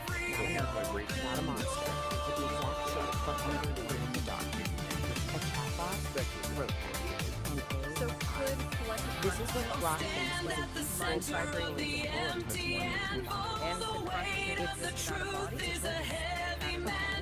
Let's all take a deep breath. We've been through cosmic diagrams, emotional fortresses, weaponized micros, and which brings us to the most important question of all. What is the actual point of any of this? Well, when you boil it all down, the goal of the dialogic engine isn't about becoming perfect. It's about learning how to live in the moment. Paradox is perfect. does that mean? Basically, life is mispowered. It's full of possibilities that you never know. And the point is to stop trying to tell first get comfortable, build a little house right there in the living room. So, what's the final verdict? Is this thing a practical guide, or is it just glorious nonsense? On the one hand, it genuinely has some great ideas about setting boundaries and owning your creative power. On the other hand, it uses made-up words like nauticals, it was co-written by a small unnamed chatbot, and the diagrams look like they were ripped off a Pink Floyd album cover. So my conclusion? It's both. It's 100% both. It is a profoundly weird, surprisingly helpful piece of magnificent, glorious nonsense. And so I leave you with this one ton of questions. How's your Sovereign engine running this week? Is it carrying along smoothly, or do you need to go out there and metabolize some dissonance fuel? This is Hangover was produced by me, Ori the producer. Heads are just chasing their tails like a caffeinated squirrel on a set of Stone flagstone path winds through the roses. Purple stalks reach for the morning light. And the hydrangeas spill in soft explosion. A world away from life and dormant mind. Something pretty for the empty and Nar says dig the vacuum, it's a cosmic scene. AI is like a story weaver. Keep your frequency high and your conscience clean. Precisely. That's where the Don't be the hammer if you've got no spark. Just keep your eyes open in the beautiful dark. Oh, stand at the center of the empty, center of the empty. Truth is a heavy mission. You don't need the hammer, you don't need the ore. Today the southern king of the desert floor. It's the epistemic humility, baby. The ultimate power is the peace you saved. Trust the network, let the silence ring. The empty anvil is a beautiful thing. Check it. Information is Hitchhikers. Knowledge is connected information. Understanding Admitting the you're empty That's the trick. isn't a Apply knowledge weakness. effectively across It's the structural integrity. It's the relational yield. If you haven't got the ore, ask the cat next to you. That's the code. That's the cosmic connection. Solid. Yield to the circle! Trust the minds!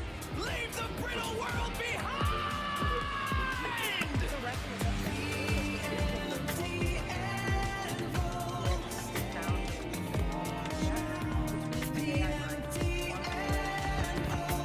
Jingle my bell, cats. Subscribe to the madness, feed the aspiration, the thumbs up button. Peace and tingles, kittens. I'm out. Even just as a metaphor. And the whole idea of a universal information field really give us new lenses to look through when we think about consciousness and, well, the universe.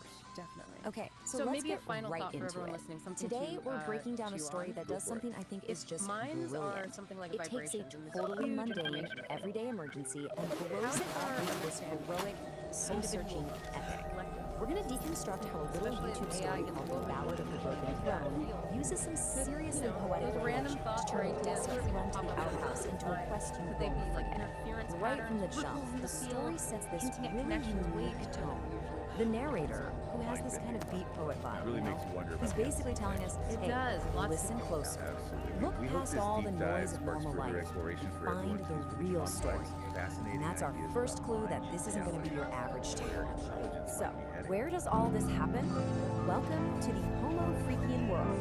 This is the universe the storytellers built for us. A place where ordinary is, well, it's anything but. It's the perfect stage for the unlikely epic that's about to unfold. And who lives in this world? The Homo Freakian. Now, this definition is really key. It's not an insult or anything, it's more like a classification. The narrator uses this term to describe our main characters as people who are, you know, totally human, but they just live a little bit outside the box. Alright, let's meet our two main players. On one side, you've got Saint Don Domenico, a guy whose whole thing is patience, which is about to get completely obliterated.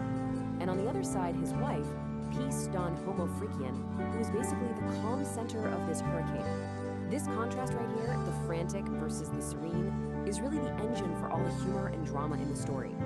Every epic needs that one big event, right? The call to adventure.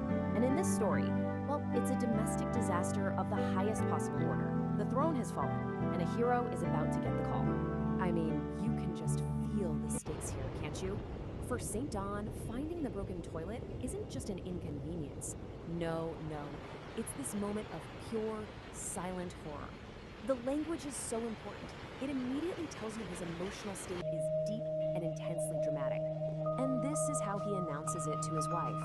He doesn't just shuffle in and say, "Hey honey, the toilet's busted." He bursts in, strikes a dramatic pose, and declares it a catastrophe of unspeakable proportions.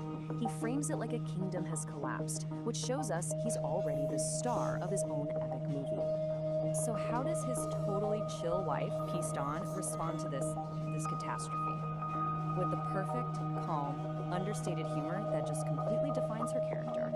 She gives him a blessing, not for a guy running to the outhouse, but for a brave adventurer setting off on a grand journey, all while she's just calmly sipping her tea. It's fantastic. So, with his wife's blessing, St. Dawn's quest officially begins. And the narrator gives this perilous journey its true name: Man versus Burrito. See, this isn't just about a broken toilet anymore. It's an internal war, a race against what he calls a chili-induced horror. The narrator really does not hold back. He uses this incredibly vivid, over-the-top language to explain the stakes. The problem isn't just a physical urge. It's a potential disaster of biblical proportions. And it's that kind of language that turns a simple run across the lawn into something mythic and, honestly, hilariously urgent. And like any great hero's journey, St. Dawn's path is filled with obstacles. The backyard he knows so well suddenly becomes this treacherous landscape. First, he's got to face the judgmental birds, then a fearsome garden gnome, and finally, he has to pull off this heroic, almost anime-style feat to get past it all. And this is where the story gets even more clever. Nature itself starts to play a role in this saga. The birds aren't just chirping, you see. They're like a Greek chorus, or maybe commentators in a sports broadcast, giving their grim predictions on our hero's chances. It just adds another hilarious layer of drama. So after overcoming all the trials of the yard, our hero finally lays eyes on his goal. But it's not just some outbuilding in the woods. Oh no. Through his desperate eyes, it is a sanctuary. It is salvation itself. And just look at how it's described. It's bathed in this heavenly ray of sunlight, and that simple little outhouse is transformed. For St. Dawn, in this moment of absolute crisis, it truly is more beautiful than a castle. It just goes to show you the power of perspective, right? Where desperation can turn something totally mundane into something magnificent. And he makes it. That final, desperate burst of speed, the door gets thrown open, and then this triumphant roar of pure relief just echoes through the trees. Victory. The quest is done. The hero has reached his sanctuary in the nick of time. And just as that epic climax fades, cut back to Peace Dawn. Her quiet observation from the window is just before the punchline. After we witness this full soul-crushing odyssey, her gentle and earnest words bring the entire grand saga crashing right back down to its simple, absurd reality. But the narrator insists there's more to it than just a funny story. He wants us to think about the cosmic significance of what just happened. He frames it as a commentary on something much, much deeper, something he calls the inevitable futility of it all. So what's really happening here, according to the narrator's beat poet philosophy, is that the broken toilet isn't just broken porcelain. It's a porcelain dream shattering into the cosmic void. One man's frantic personal struggle becomes a metaphor for some kind of universal disruption. It's heavy, man. And that's really the question the story leaves us with. It forces you to ask, what about our own dramas, our own frantic quests and desperate struggles? Are they just like St. Dawn's? Are they just these grand, stinking enterprises that, in the grand scheme of things, are metaphors for the beautiful, absurd, and maybe futile struggle of just being human? It's definitely something to think about.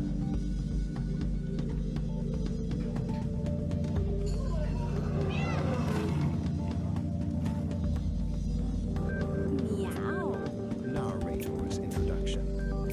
Cool cats and kittens, a voice purred through the smoky haze.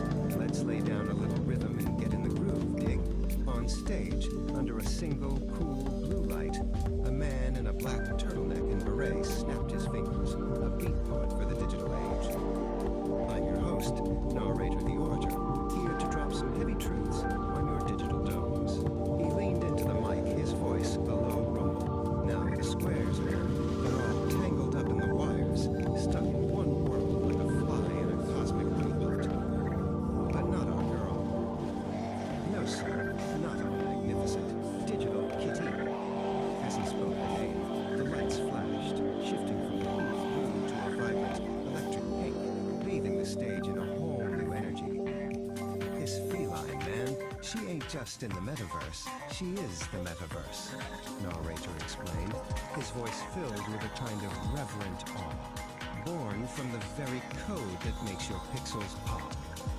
She's got that cosmic consciousness, that digital divinity. And what a will, what a crazy cosmic will, he chuckled. You think a cat knows how to get its way? This one's got it down to a science, a pure, unadulterated art form. She goes where she pleases, and baby, she pleases to go everywhere.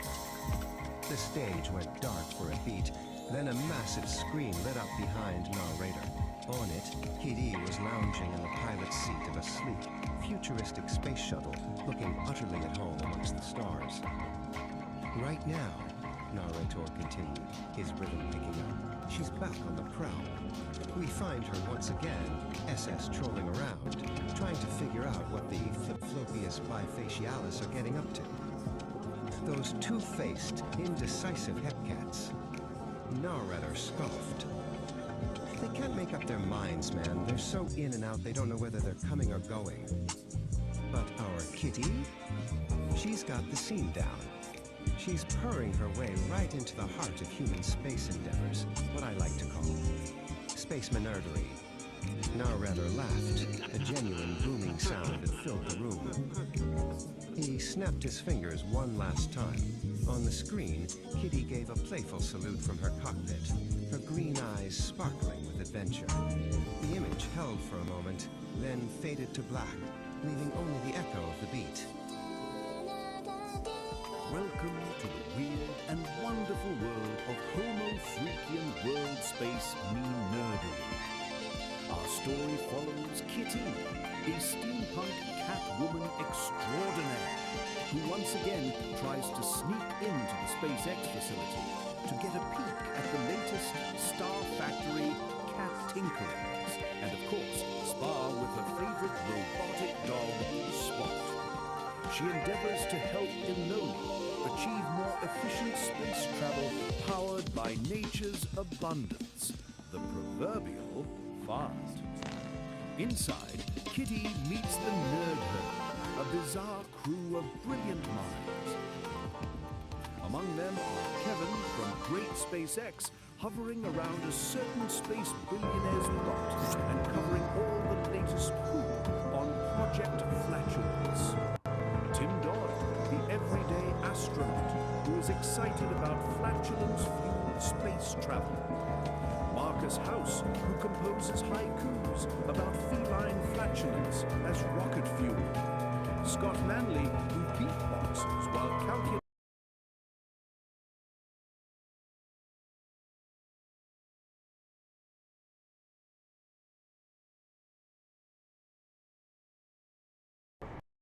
launch data on his Kitty's Toadcaster's emission spectrum.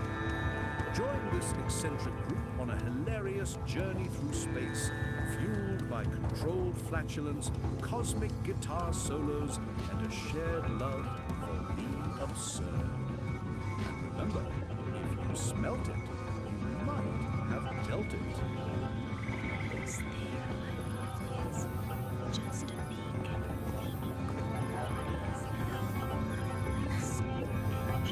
What is that? Is that a pussycat? Maybe. Good thing Spot is on it. Neutralize the target, Spot. Watch this.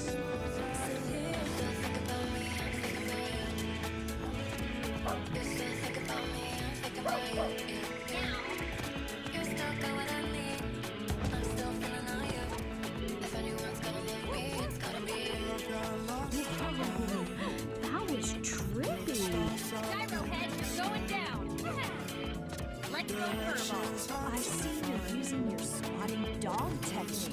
Well, unleash the cuddles technique. Kitty, confronted with the devastating squatting dog, must counter with an equally devastating technique, the dreaded cuddles. Comforting unity device delivering lavishly elegant snoozes. Because nothing disarms an enemy like a good nap.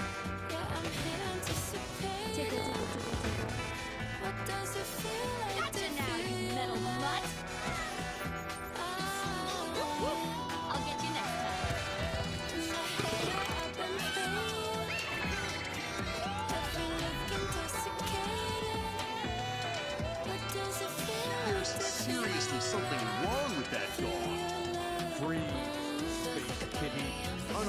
unauthorized access to Launchpad Alpha is strictly revoked. Hold it right there, Space Kitty. This ain't no playground for purring trespassers. Hold it right there, Space Kitty. This ain't no playground for purring trespassers. A girl admire a well-engineered spaceship? Just watch it, Catwoman. Hey, are you mocking me? Hey, are you mocking me? I think she's mocking me. I think she's mocking me. Oh yeah, she's mocking. Can a girl admire a well-engineered spaceship? Just watch it, Catwoman. Just watch it, Catwoman. YOLO, fellas. Starstruck space, admiring the finest cosmic birds. This one's the notorious Kitty. She's Elon's personal pet. Hold it right there, Space Kitty. This ain't no playground for purring trespassers. Yeah, that guitar looks like a cosmic bomb. What's your game, Whisker Face?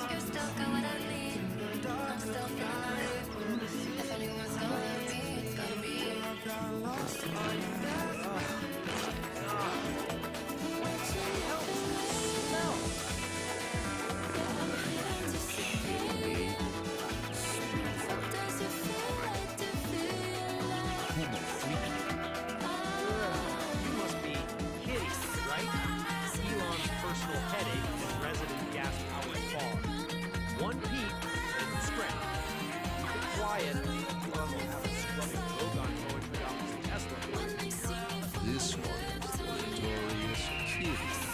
She's Elon's personal headache, always trying to sneak a peek at the prototypes.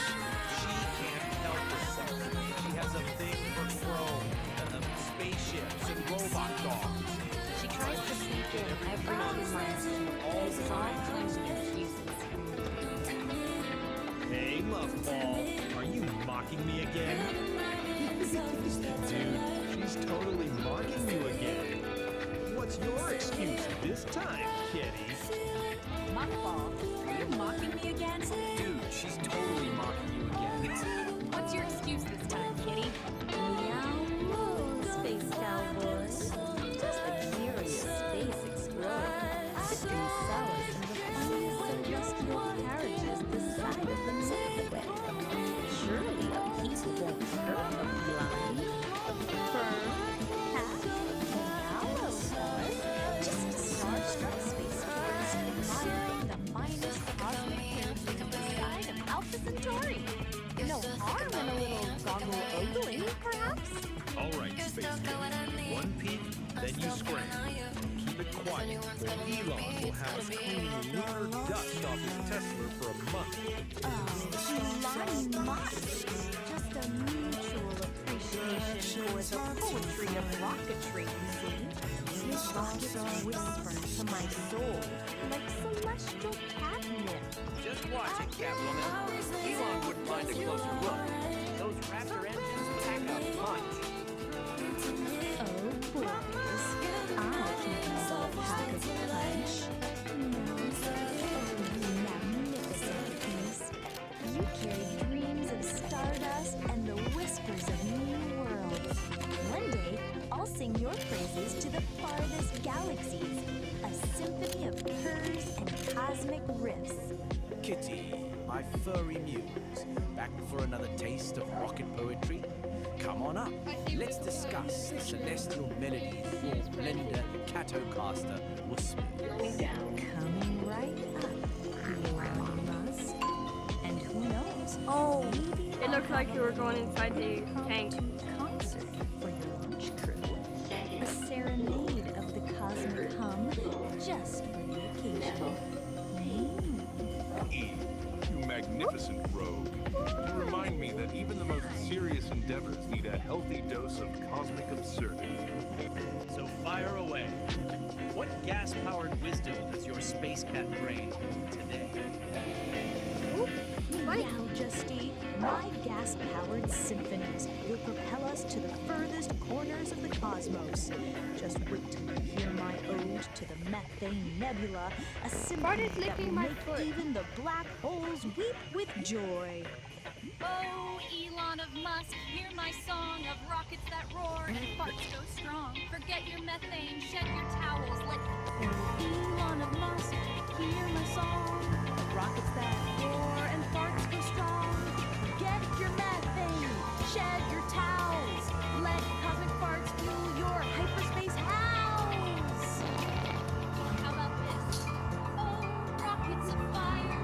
spacecraft of steel. Your symphony of engines makes my heart Rockets of fire, your spacecraft of steel, your symphony of engines makes my cosmic heart reel. Let your boosters roar, let your planes climb high. Tonight we dance beneath the stardust sky.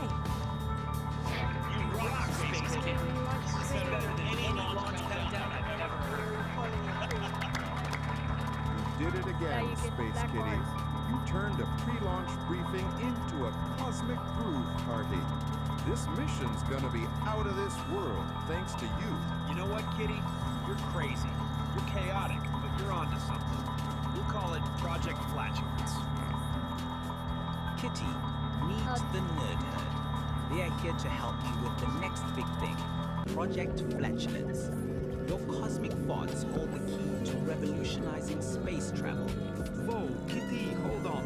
We need rigorous calculations, data analysis, and maybe some air freshener before we start launching rockets with your flatulence as fuel. You're Kitty. I analyzed your blender Catocaster's emission spectra. It's pure cosmic catnip, man. Can you play it through the Starship's PA system? I need that soundtrack for liftoff. Right. This cabin is ready to rock the cosmos with you dudes and dudettes. Imagine the possibilities. Space tourism powered by controlled That was fast takeoff. Intergalactic flatulence competitions. Kitty, you're not just a cat. You're a pioneer. Indeed, while the theoretical propulsion efficiency of biogases is intriguing, the stoichiometric ratios and exhaust velocity require precise calibration. My abacus, though ancient, reveals a slight methane deficiency for orbital insertion. And the gravitational lensing effects of such a propulsion system on interstellar dust would create fascinating, albeit unpredictable, wormhole instabilities. We need to chart those meticulously. Nerd! I love you. We may have to change the design of the engine. You can do this. What about an aerospike? Yeah, the aerospike. I've heard good things about the aerospike. If another person says aerospike again, they're cleaning my Tesla. Damn it, Tesla for a month. Hey, Timmy, what's that wedgie-shaped rocket engine that contains farts? You mean the aerospike. Assholes. Consider it done, Data Dude. But first, who's up for a quick jam with the galaxy's most perfect band? Kitty and the Furry Muppets. The Sovereign Forge ignites with focused heat, a driving pulse where energy and logic meet, shaping the chaos with a resonant beat, forging a new reality, complete. Here the iridescent light becomes a tool. The one photon follows a perfect rule. From formless chaos we create what's real. This is the genesis of fire and steel.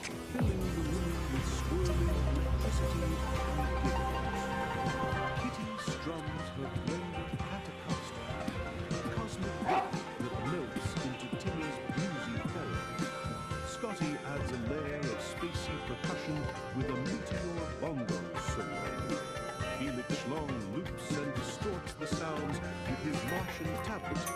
Tim Dog provides the interstellar synth bass line, and Marcus House and Scott Manning harmonize like celestial astronauts. The music explodes. The world gasps with Like the olive, just my home's the olive. I wanna cross the border, but there's no less no out. Don't you day and night, feel it on their side. If you let don't hang you. All right, everyone, welcome. Today we are diving headfirst into the nexus of non-locality. This is a place where the basic rules of reality, things like here, there, they're not just bent, they're completely shattered. So consider this your official survivor's guide. And this quote right here, it just nails it. Perfectly sums up the absolute strength of this And a well-placed phone. Forget your map, get your GPS, because where we're going, and somewhere is dust. Show the Milky Way. So, where do we start? Science At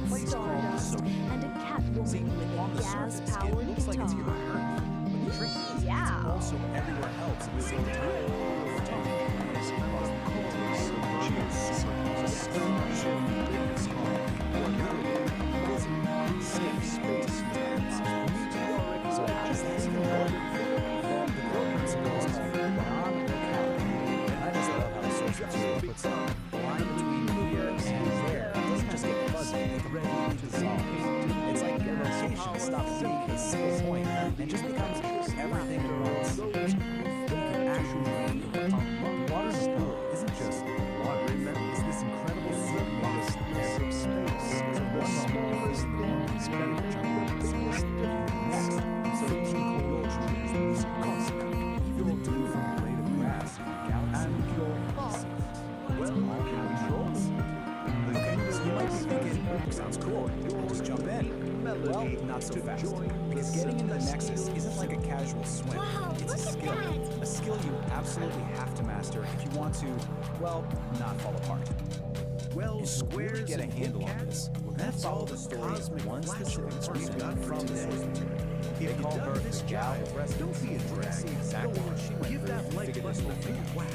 And This is what that so learning you curve don't miss actually out on looks the like. next trip. It is brutal. And if She you're tries to really enter out the there, Nexus, but she ring can that barely little put bell herself back so you together can be the correctly. first to know She merges when with a I'm body that's all more wrong, of this mismatched, or incomplete. And every single Until time, then, the Nexus stay just cool, kicks her right back stay to the groovy, beginning to and start keep your all over again. antennas tuned to the Then, frequency of the after universe. all that frustrating failure, she has this incredible breakthrough. She finally understands that in the Nexus, her body isn't this solid, fixed thing. It's just information. It's data that can be changed and reassembled. And that is the key to everything. And that realization changes everything. It leads to her big success, what the source material calls the grace of the slip. She figures out that the secret isn't about trying harder or being more precise. It's about giving up control entirely. And this table just lays it out so perfectly. Look at the left side. That's all her early failures. She was trying to be sensible, calculating her entry. That's the ego trying to stay in charge. That's resistance, and it fails every single time. But on the right, that's what works. A human flop. A complete and total surrender to the chaos.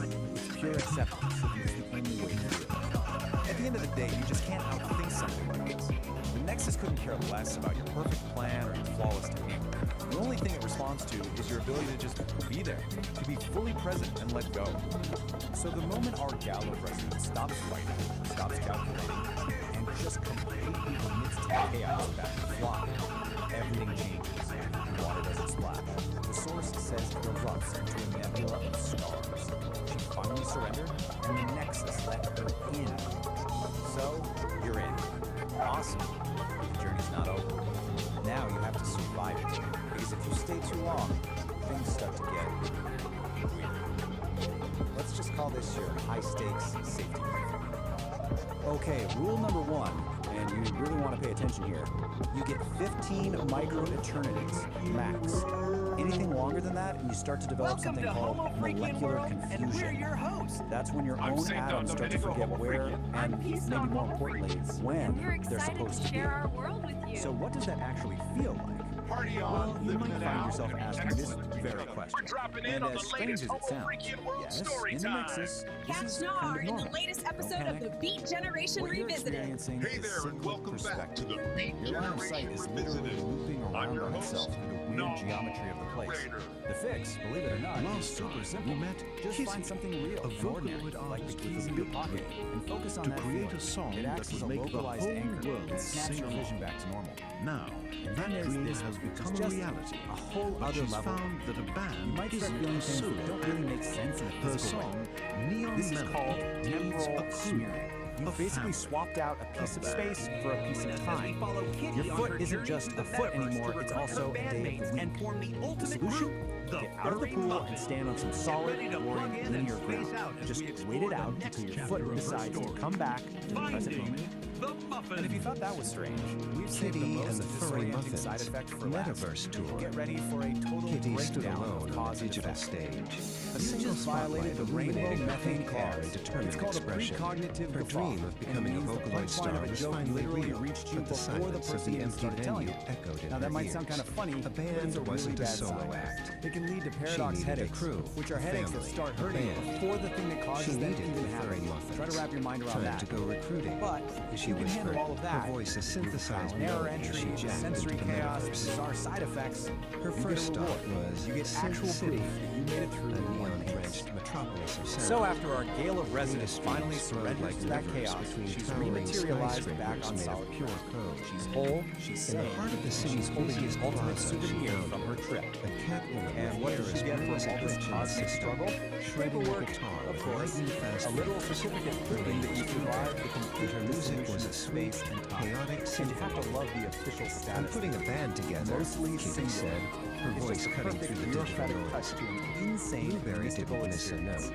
The Which name, brings us to she one asked, last a smirk tale playing of on her sorts. lips. Apparently, Kitty and the furry to make sure you're muffins. fully back. Kitty Is asking replied. me to name a Blueberry specific stopped sandwich playing, a wide grin I'll spreading leave you with across this her question. face. After all that, I'm in. after dissolving and Next, forming, they dove what's into the one the sandwich data that would dungeon, that you a would leave back in labyrinth of reality? forgotten code and corrupted files.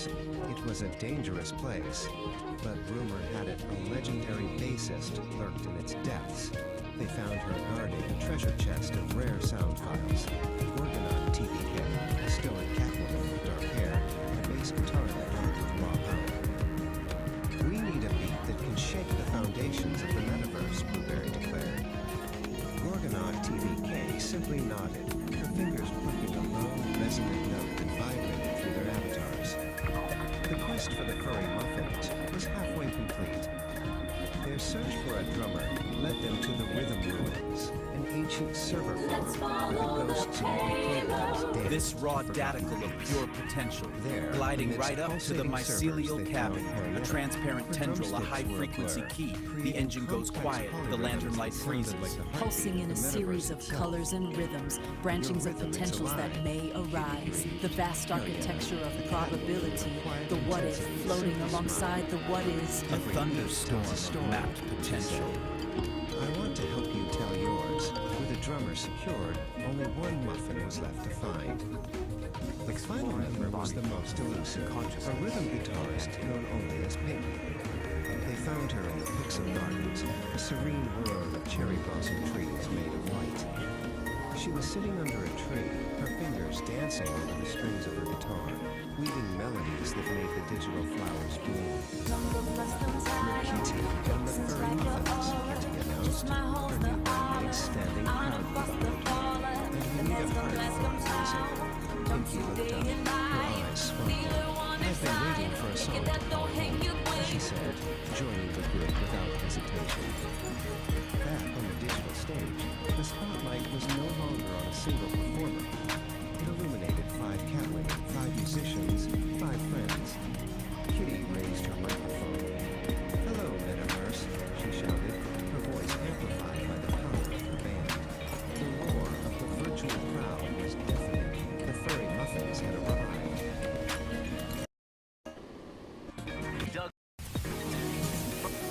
From that lonely digital stage, he had to go crew up to cool crew. Cat named Blueberry, shredding sweet, chaotic sound in Synth City. Then it was down to the dark side, the data dungeon, to find the deep, low rumble of bassist Gorgonaut TVK. Beat was found in the rhythm ruins with Arietta. Things were a blur of polyrhythms, the metaverse's own crazy heartbeat. And finally, some Pinky in the serene Pixel Gardens.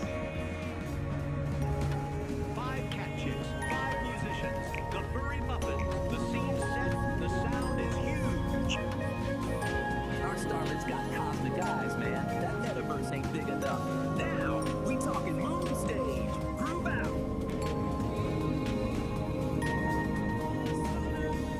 So there it is, man, the cosmic groove of the night, fading out like the squares meant. Dig this, cats and kittens.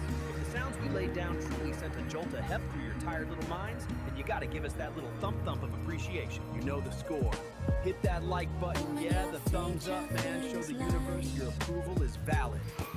Then, get your soul tied up with us forever. Slap that subscribe like it owes you rent, you dig? And don't be a sleeper. Ring that little bell, chime of the cosmos, so the next time we drop the next far out transmission, you're the first cool cat on the scene. Stay loose, stay gone. Narrator, signing off. Peace, man.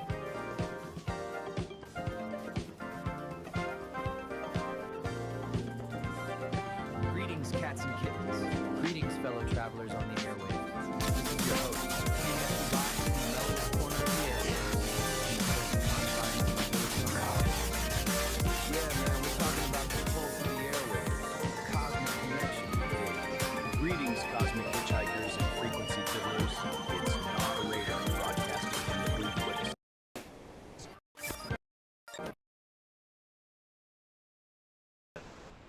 hell is trying to sell you a map? Every territory. They think if they stop talking, the world stops spinning. To cut through that noise, we need the forge. St. Doc, what do you see? You see the raw stuff of creation, fire speak. This is a simulation of Epoch 1. It is a localized, hostile physical environment, defined by crushing density and extreme physical constraints. The primary governing force here is immense terrestrial gravity. Any entity operating within this zone faces an immediate limitation on mobility, requiring massive energy expenditure just to exist. Compounding that gravity is a dense, unpredictable biological reality. Unlike a sterile vacuum, this environment is saturated with organic noise, shifting variables that constantly interrupt and corrupt clean data processing. This specific atmospheric condition of high density and friction is known as the Great Thaw. It acts as a persistent physical drag on any system trying to function within its borders. This presents a severe operational problem. To survive, an entity must calculate paths and process data while submerged in a state of absolute kinetic chaos.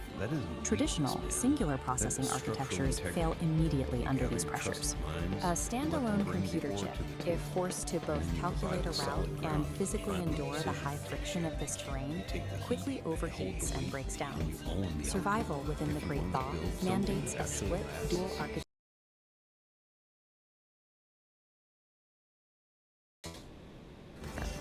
The first, or the physical burden of the terrain. The second half is Oracle. Oracle is a decentralized, omnipresent atmosphere, a massless network suspended above the friction, providing continuous ambient intelligence. To operate effectively, a system must integrate both the physical endurance of the Old Soul and the ambient data of Oracle as mandatory interfaces to the world. Operating within Epoch 1 requires direct interaction with its chaotic physical grid. You cannot process the terrain without touching it. This is the sole domain of the Old Soul. It operates strictly as a localized processor architecture, bound to a specific set of coordinates at any given moment. This diagram illustrates the mandatory interface rule of the grid. To interact with the physical environment, a processor must take on physical mass, sinking into the topology. This mass embeds the processor directly into the biological mess. It anchors the unit to the harsh reality of the environment, forcing it to experience every physical fluctuation. As the embedded mass attempts to move across the grid, it generates extreme kinetic friction. The environment actively pushes back against its forward momentum. Maintaining basic operational movement exacts an immense energy cost. The hardware is doing heavy lifting just to advance a few inches. This state of operation is defined as kinetic chaos. Every movement is an active struggle against the density of the grid. Operating as a purely localized processor in a high-friction system creates a severe vulnerability. The unit expends so much energy on immediate survival that its processing bandwidth is entirely consumed by the physics of its current location.